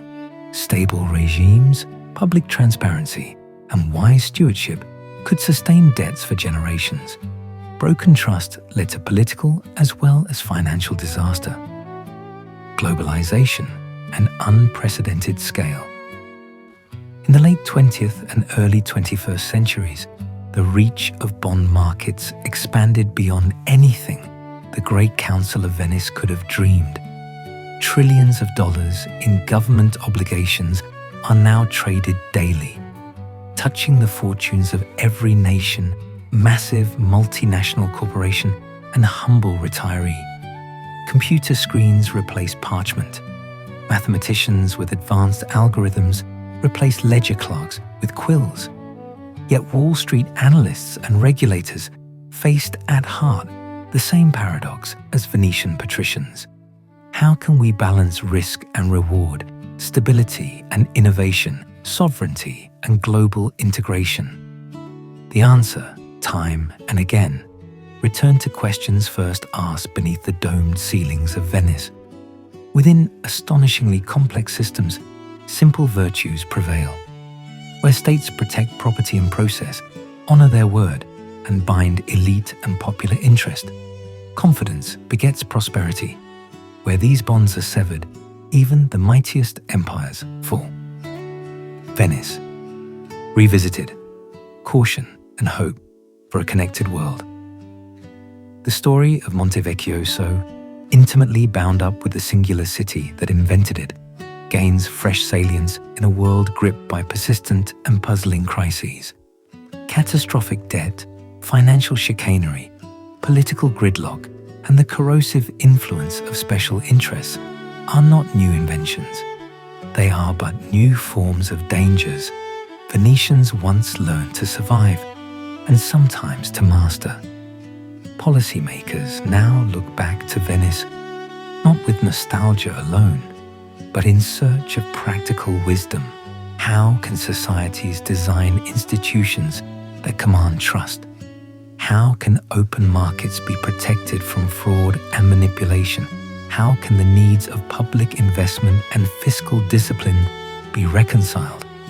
These questions, apparently modern, are rooted in the same debates and compromises that once filled the city's marble chambers and echoed over the Rialto. Art, imagination, and civic identity, Venice's enduring contribution. Influence, of course, is not only numeric or institutional. Venice continues to exist as a metaphor, a city of beauty built on water, sustained by ingenuity and cooperation, fragile yet defiant in the face of history and nature. Its story, though marked by decline and loss, remains a promise that through collective intelligence and an ethic of trust, even the impossible can become reality. Modern architects and city planners use Venice as a warning of what happens when glory is not renewed, when adaptation falters, or when nature reclaims her own. Yet for every note of melancholy, there is hope. Venice reminds us that the best of the old world ritual, continuity, and pragmatic governance can inspire new structures as graceful and enduring as her bridges. Writers, painters, and composers continue to draw upon Venice in their work. In Chaucer's time, her spice ships embodied adventure. In Shakespeare's era, her laws and customs became symbols of cosmopolitan wisdom and danger. For composers like Vivaldi and authors like Thomas Mann, Venice's slow, stately decline was itself a hymn to time and beauty. And so, the city and the legacy of its mountain endures wherever vision joins caution, wherever community turns risk into opportunity. Toward Part 8, the deep roots of financial culture. The world faces new tides, unforeseeable technological changes, changes in climate, new patterns of governance, and inequality. Each new challenge will tempt policymakers to innovate, improvise, and sometimes cut corners. Each new solution will echo, knowingly or not, the lessons of a city that learned to survive, at its best, by aligning dreams and discipline. Part 7. Laws, Ledgers, and the Anatomy of Venetian Trust. The fabric of the Venetian contract. To truly grasp what set Venice apart, we must descend from the grandeur of palaces and global finance to the granular architecture of Venetian trust. The laws, ledgers, witnesses, and daily rituals that transformed a forced loan into the backbone of an empire. Every innovation that later became standard in global finance was first hammered out in countless meetings, by candlelight, debated by council after council, and measured against the hard lessons of loss and recovery. From the beginning, Venice's Monte Vecchio system depended upon ironclad record-keeping. In a city where tides could erase boundaries overnight, permanence was achieved with ink. Every loan, interest payment, transfer, and redemption was written in giant ledger books, each bound in leather and sealed with wax. These books, kept in guarded chambers near the Doge's palace, contained the city's financial soul. Entries recorded not only amounts and names, but also sponsoring witnesses and signatures, making the system both legal and social, a contract with the individual embedded in the context of community. This meant that government borrowing in Venice was more than an act of statecraft. It was public theatre, a continual demonstration of law meeting trust. Whenever the Republic issued a new round of prestiti, the process included formal declarations posted in the city's busiest squares, readings from the steps of St. Mark's, and open registration of each contribution. The poorest families might watch only as spectators, but the spectacle reminded everyone that Venice survived because her promises were not private knowledge, but matters of public honor, justice, fraud, and the courts of the mountain. Yet even the best designed systems are vulnerable to human weakness. The volumes of Venetian legal records show a recurring struggle, preventing fraud, resolving disputes, and maintaining the confidence of thousands in the face of loss, greed, or misfortune. A sophisticated system of checks and balances evolved. Notaries and debt office clerks, often drawn from the city's most trusted families, faced yearly scrutiny. Transfers of bonds not properly registered. If a family tried to skip a witness or fudge a certificate number, could be voided by the courts, a humiliating and costly error. Where allegations of fraud arose, a lost certificate, a mysteriously erased entry special panels of magistrates conducted public inquiries, their verdicts eagerly followed by bondholders and politicians alike.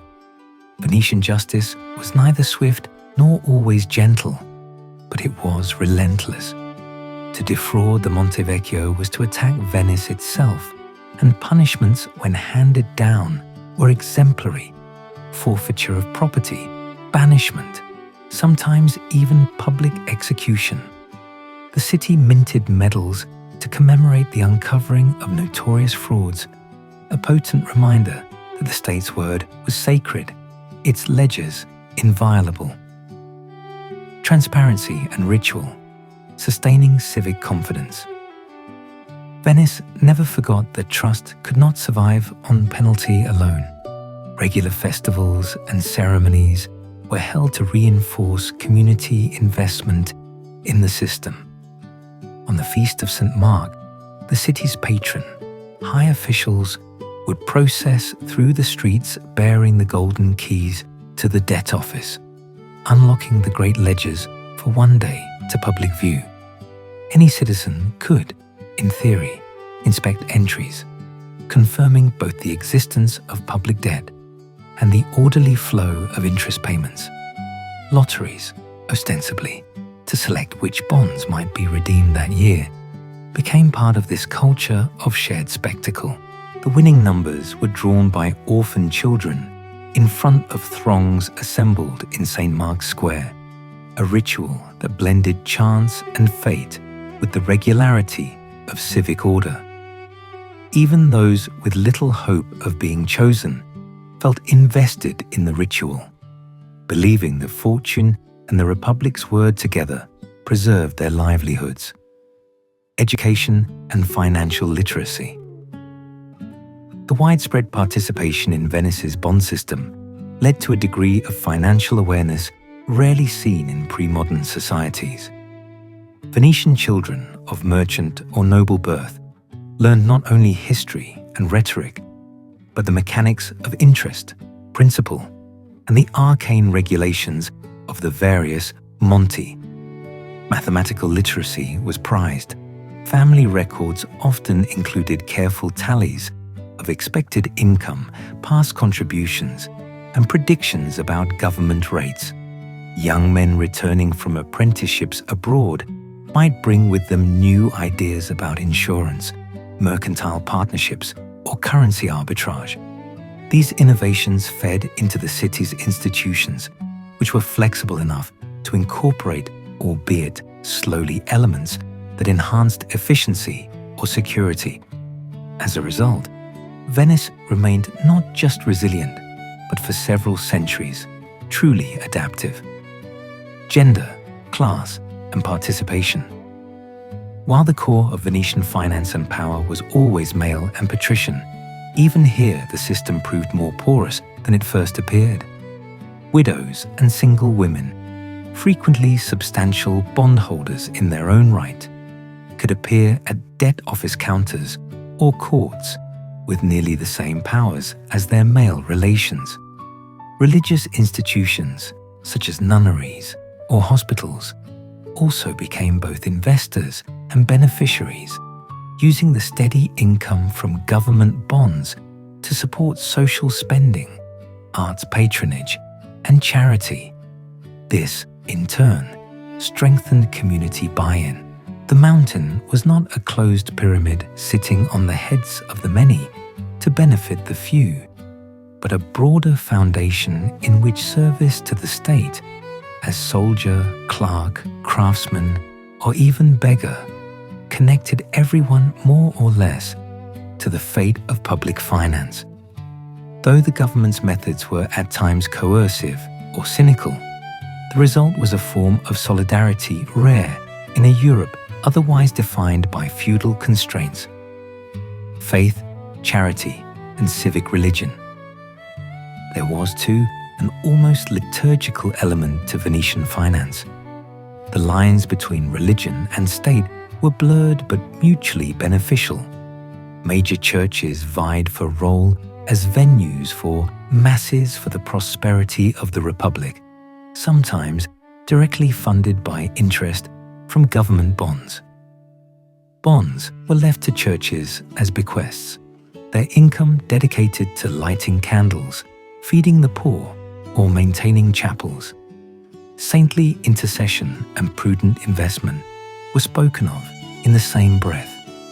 The clergy's deep involvement added a spiritual legitimacy to the financial system.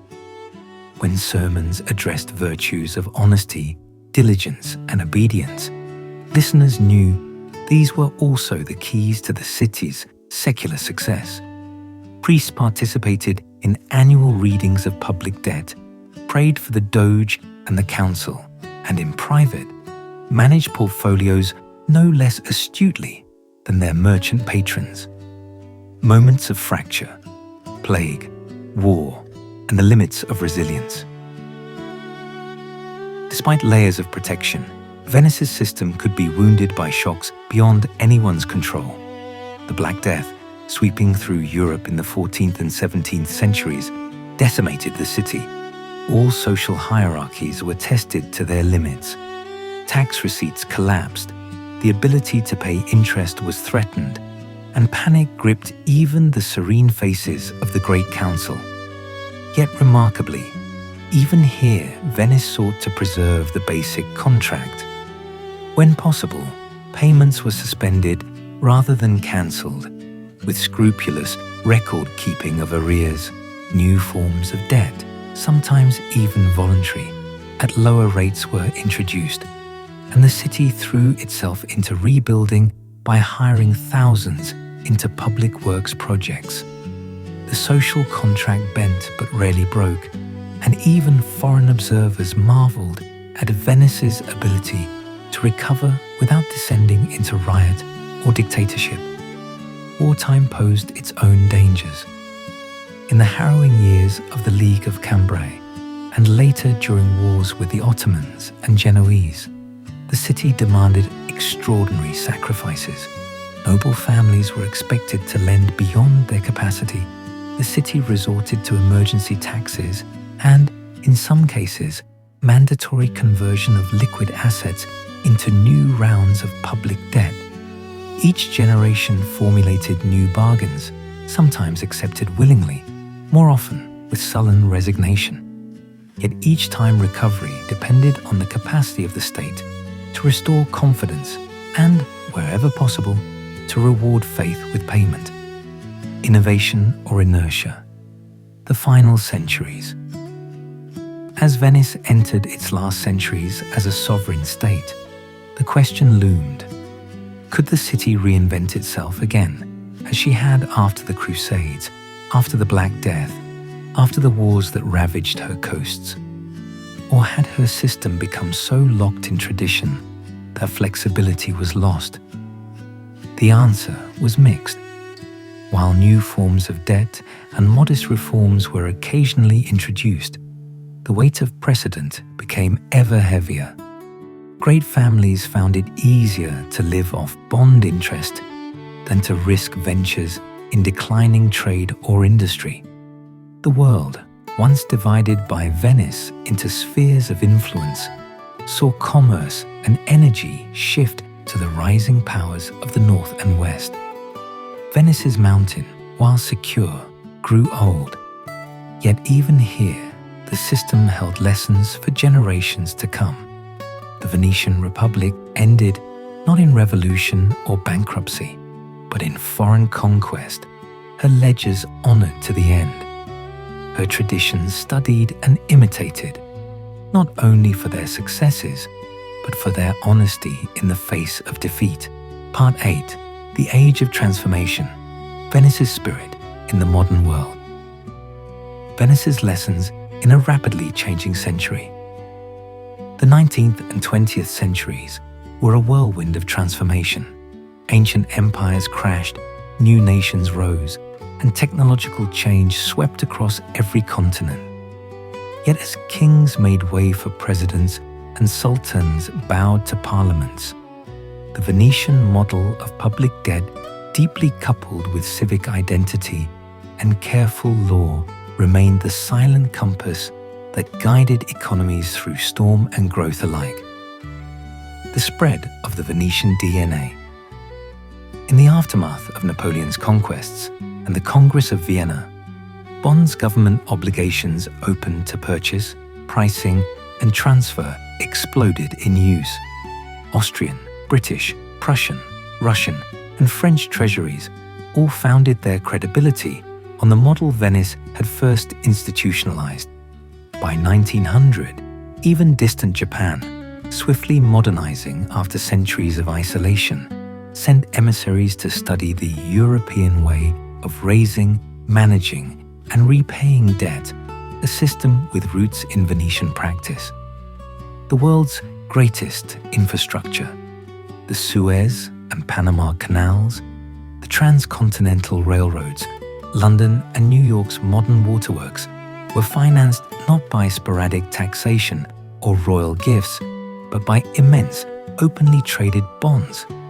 International investors, wealthy families, charitable trusts, even the earliest pension funds, now sat in a global Rialto, weighing risk, reward, and the trustworthiness of distant governments.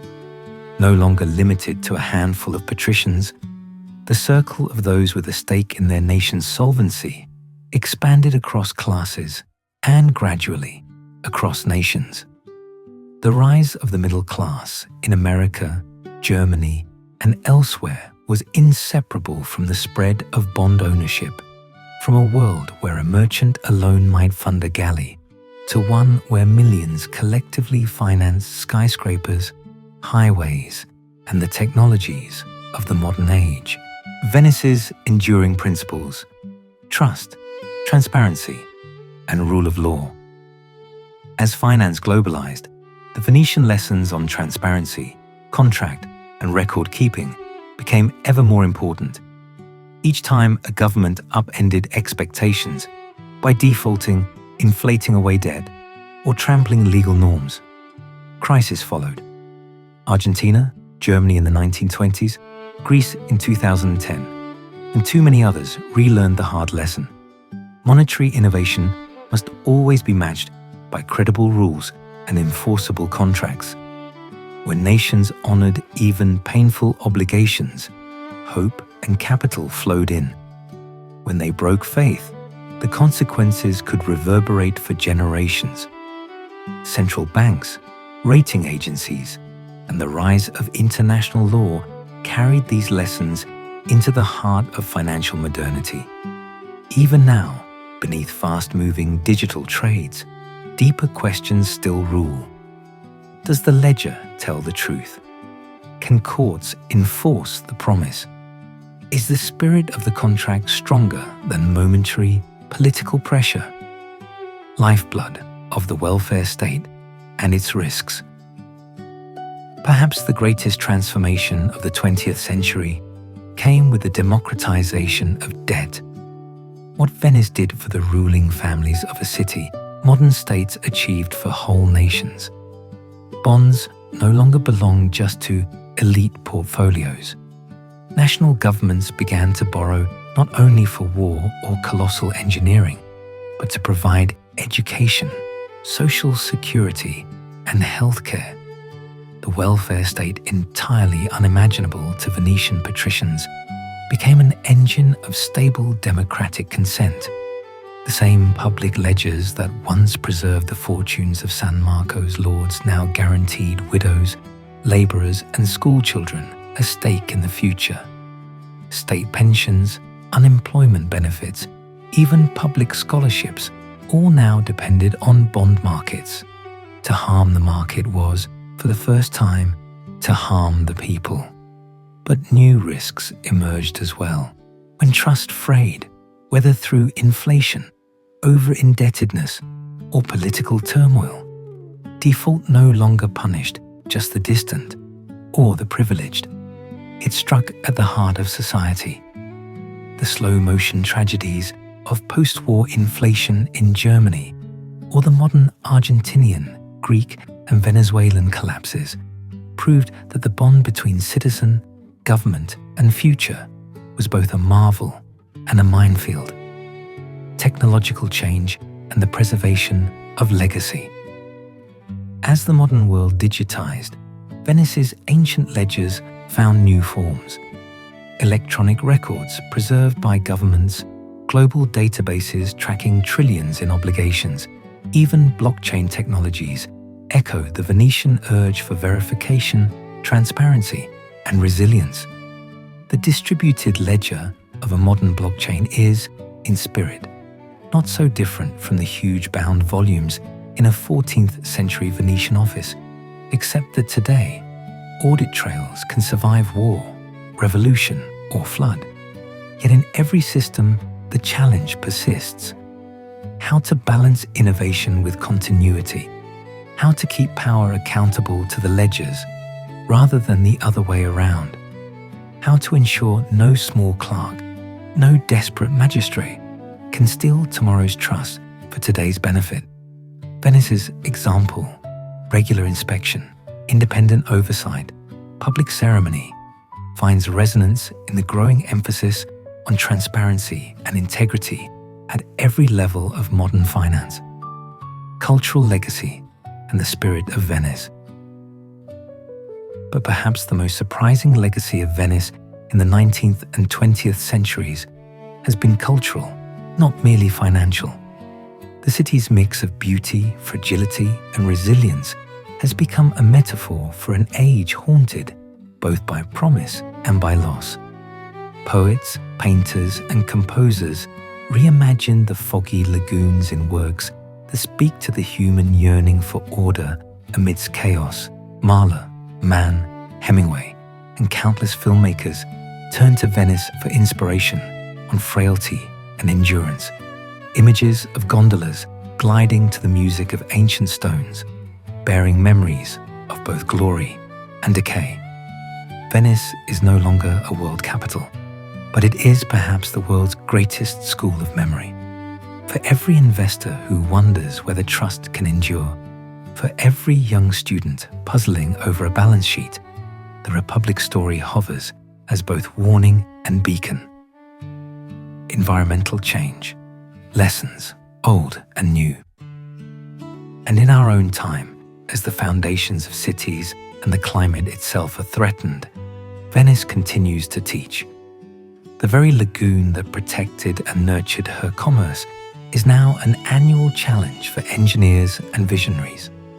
MOSE, the ambitious system of flood barriers, represents the persistence of Venetian logic. Think collectively, act with foresight, and honor the debts to both past and future generations. Environmental challenges have brought a new urgency to the story of Monte Vecchio. As modern nations borrow against the future, whether for mitigation, adaptation, or the green technologies of tomorrow, success will depend, once again, on a deep, widely shared trust in both government and community, a trust that rises not from fear, but from a steady public commitment to accountability. Education, tourism, and the circulation of knowledge.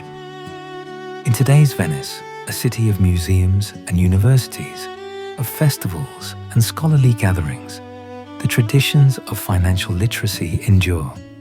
Students from Italy, Europe, and around the world study the city's ancient documents, searching for clues to durable prosperity.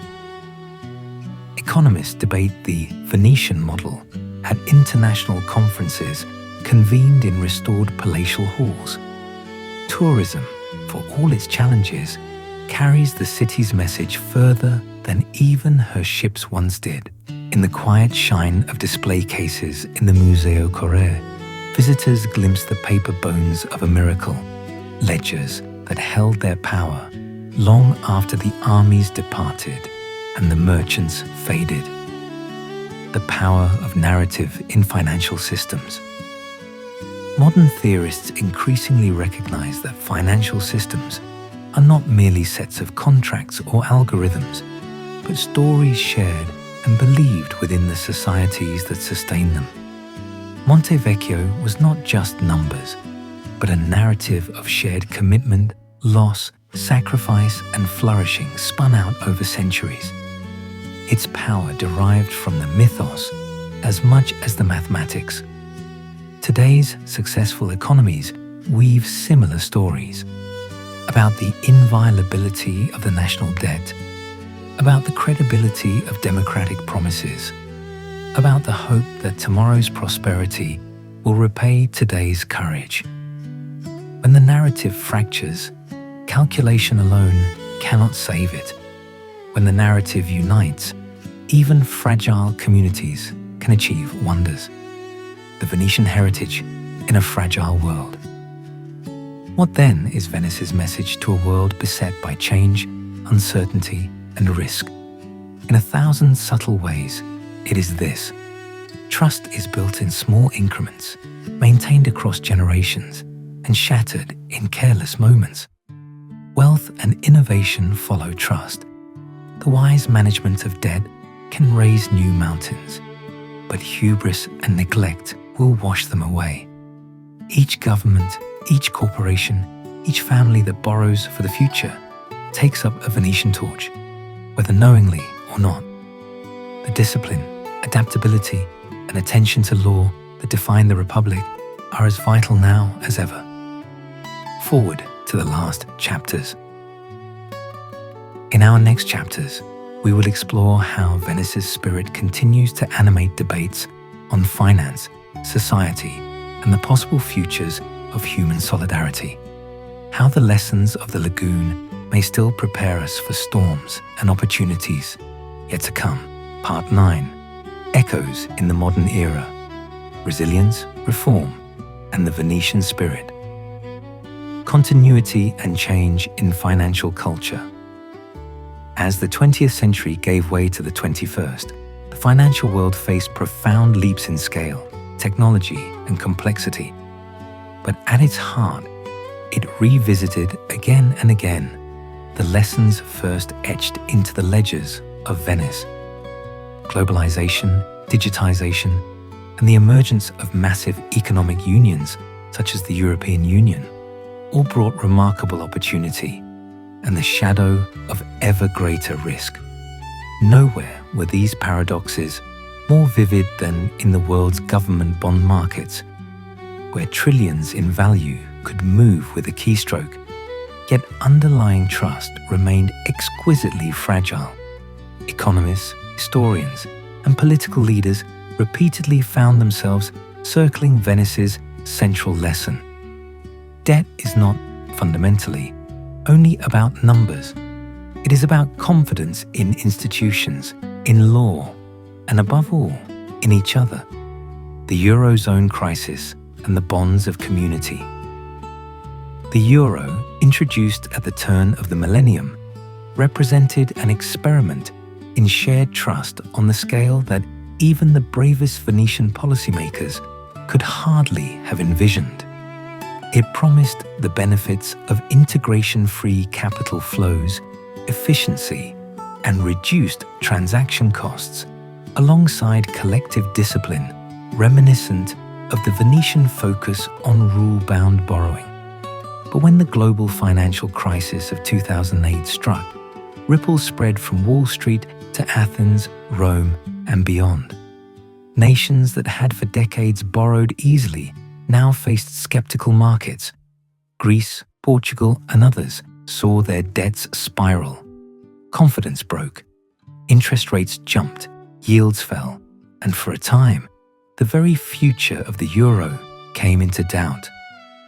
During the ensuing Eurozone crisis, analogies to Venice filled the press and policy think tanks.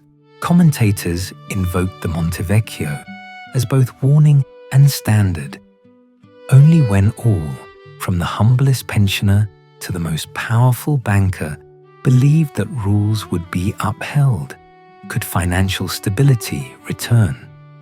Greece's losses, disastrous for its people, painful for European banks, revealed, yet again, how central trust in sovereign obligations remains.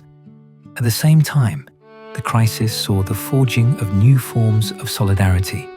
For the first time, the European Union issued Eurobonds, in which member states collectively backed mutual obligations, a move that recalled Venice's system of shared responsibility among elite families and, later, society as a whole. Sovereign debt and the global south. Venice's heirs can be found not only in Europe or North America, but in the struggles and successes of nations across Africa, Asia, and Latin America. In the late 20th and early 21st centuries, emerging markets began to tap global bond markets, adapting and sometimes reinventing the Venetian model to their circumstances. Success stories like South Korea, Singapore, or Chile showed that, with stable governance, legal clarity, and sound management, states could move from poverty to prosperity within a generation. Broad public participation in bond issuance, open trading, and the creation of pension systems linked ordinary citizens directly to government success. These were modern mountains, built not of Venetian stone, but of trust and accountability. Yet many crises also echoed Venetian warnings.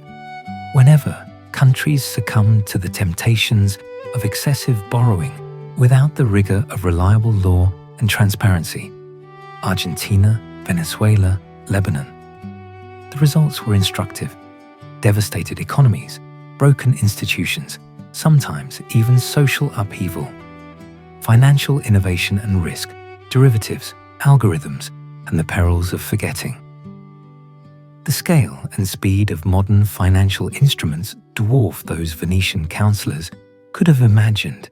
Derivatives, algorithmic trading, and globalized capital flows promise efficiency and bring vulnerability. The 2008 global financial crisis, which began with opaque mortgage-backed securities and spread via linked markets across the planet, was fundamentally a crisis of misplaced trust in instruments, in ratings agencies, in systems no longer fully transparent or understood by those who depended upon them. Scholars and journalists revisited the Venetian approach: regular public audits, independent oversight, and the principle that contracts are only as strong as the society that backs them. The crisis reawakened demand for transparency, for responsible regulation, and for mechanisms like Venice's great ledgers that could restore faith when confusion reigned. The digital ledger, blockchain, cryptocurrency, and new mountains. A particularly striking link from Venice to today lies in the technological efforts to restore trust through transparency.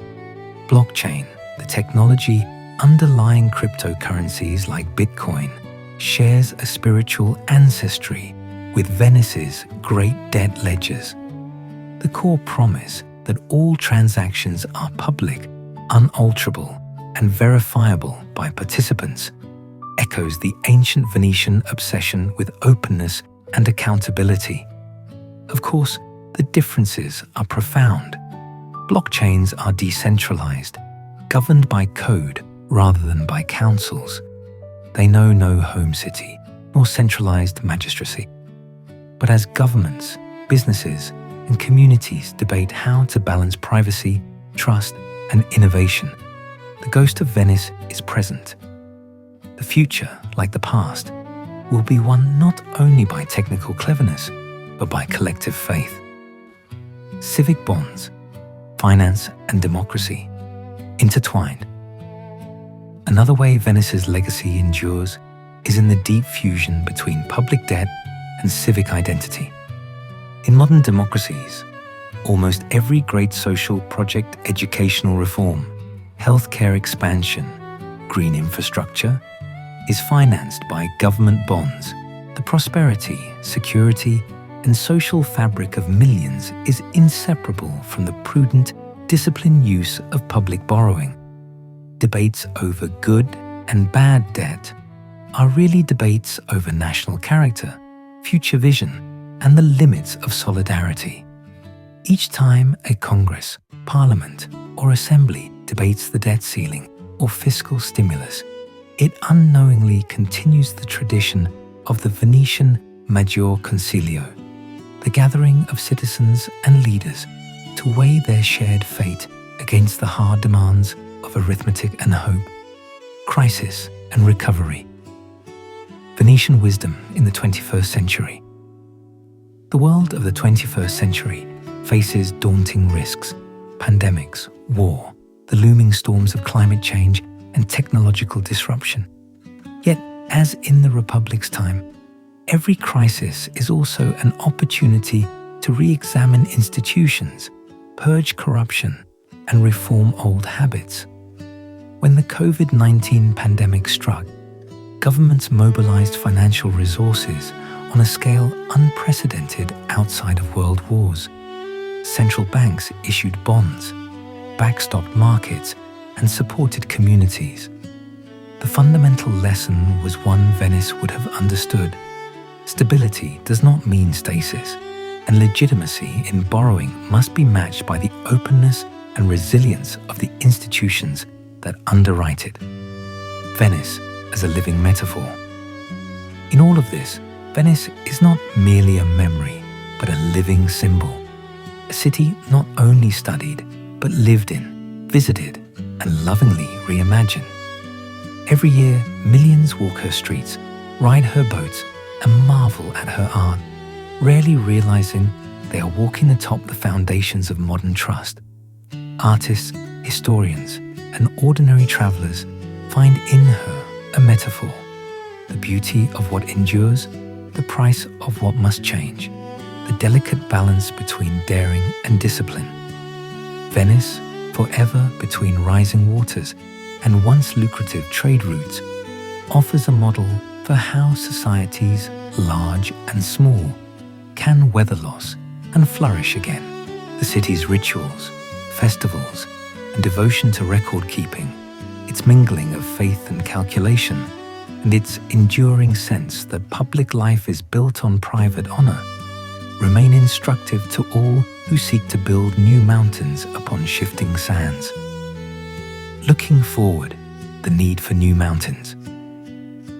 The challenges of the future: cybersecurity, environmental transformation, global migration, and the renewed tension between autocracy and democracy all require new forms of trust, new versions of the mountain. Policymakers revisit the old Venetian questions. How do we ensure that obligations bind future governments as well as current ones?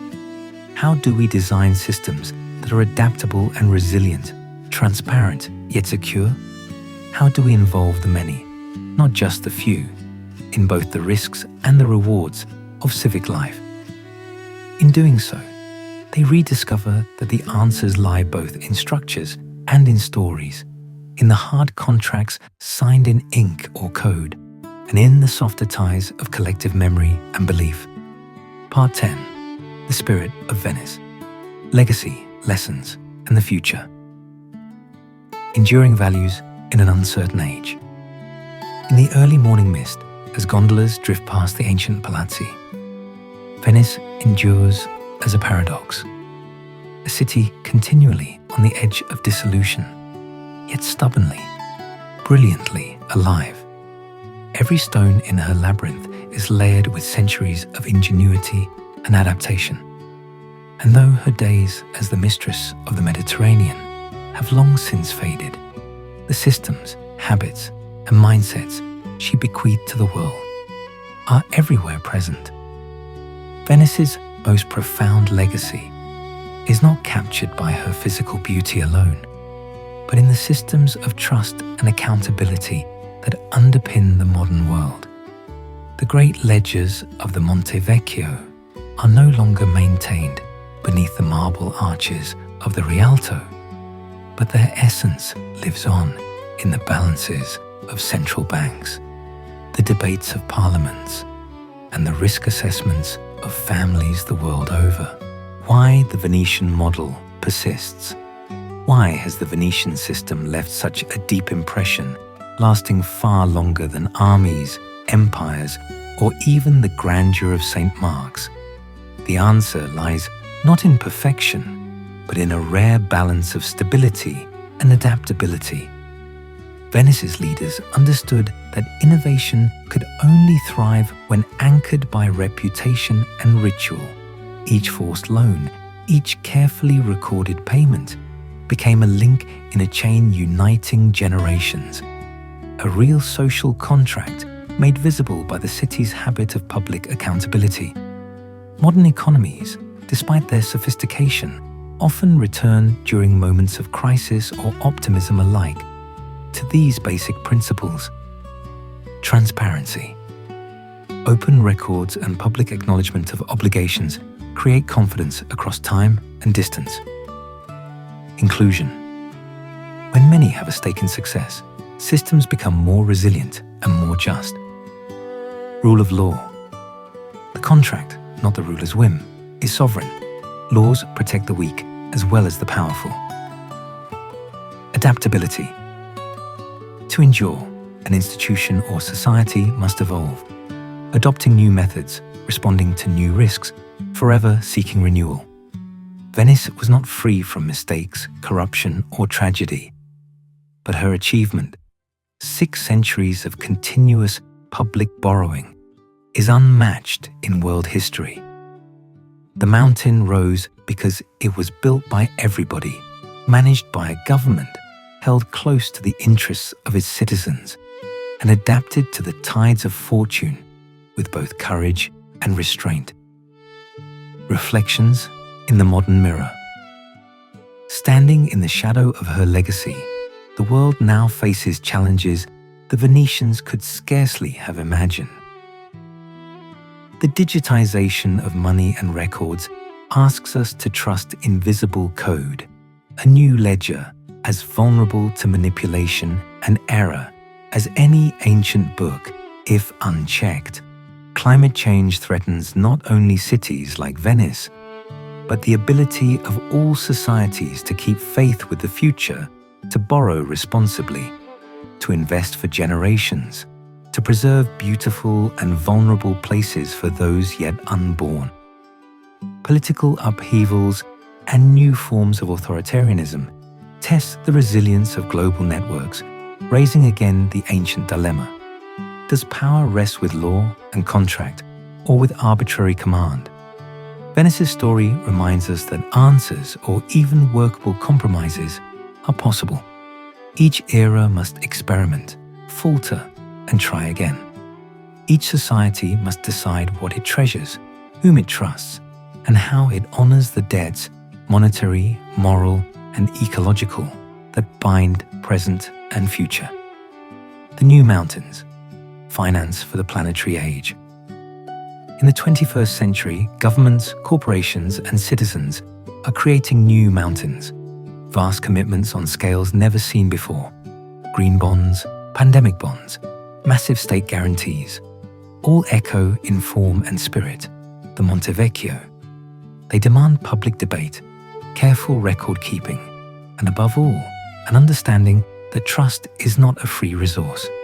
It is built and rebuilt day by day, transaction by transaction. If Venice taught the world anything, it is that finance can serve as the skeleton of civilization. When wisely managed, it connects individual hopes to the common good and makes possible feats nobody alone could ever achieve. When abused, hoarded, or corrupted, it brings collapse and invites the storms that repeatedly threaten the lagoon. Venice, a civic allegory. For the city itself, threatened by rising tides and the forces of mass tourism, the future is unclear. Conservationists, artists, engineers, and citizens come together as never before, debating the value of restoration, the costs of adaptation, and the risks of losing what mere money cannot buy. But Venice remains, first and always, a city of people and ideas. Each year, she hosts biennials of art and architecture, symposiums on climate and resilience, and gatherings of economists and scholars seeking to unlock her ancient riddles. The memory of the mountain, its promise of collective action and enduring trust, shapes every new project, from the engineering marvel of the Meuse floodgates to local grassroots campaigns defending artisans, ecology, and culture.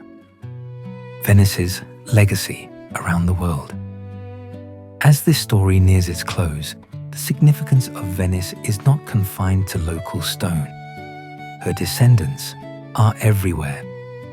In the US Treasury, whose market underpins global stability, echoing the trust and liquidity once forged at the Rialto.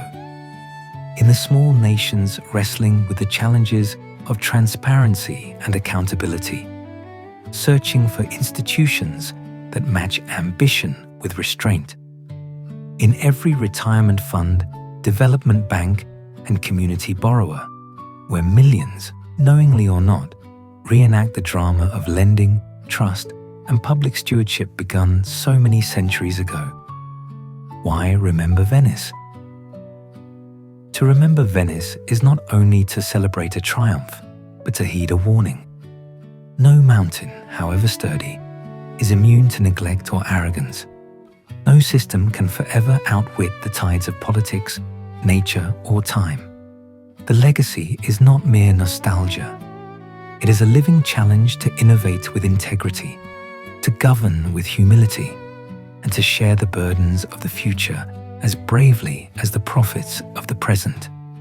In the end, the mountain remains. Long after the last Doge vanished, long after the ledgers closed, and even after the ocean rises around the city's foundations, the central truths of Venice endure. That the best societies are built by those who accept the risks and responsibilities of trust.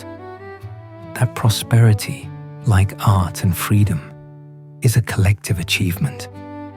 That the enduring connection between past, present, and future is written not only in stone and water, but in promises that span the centuries, as boats drift under the Rialto's heavy arch, as children play in the shadow of St. Mark's, the invisible mountain towers still reminding the world that every bond is a bet on tomorrow, and that the greatest wealth is neither gold nor numbers, but the faith we have in one another.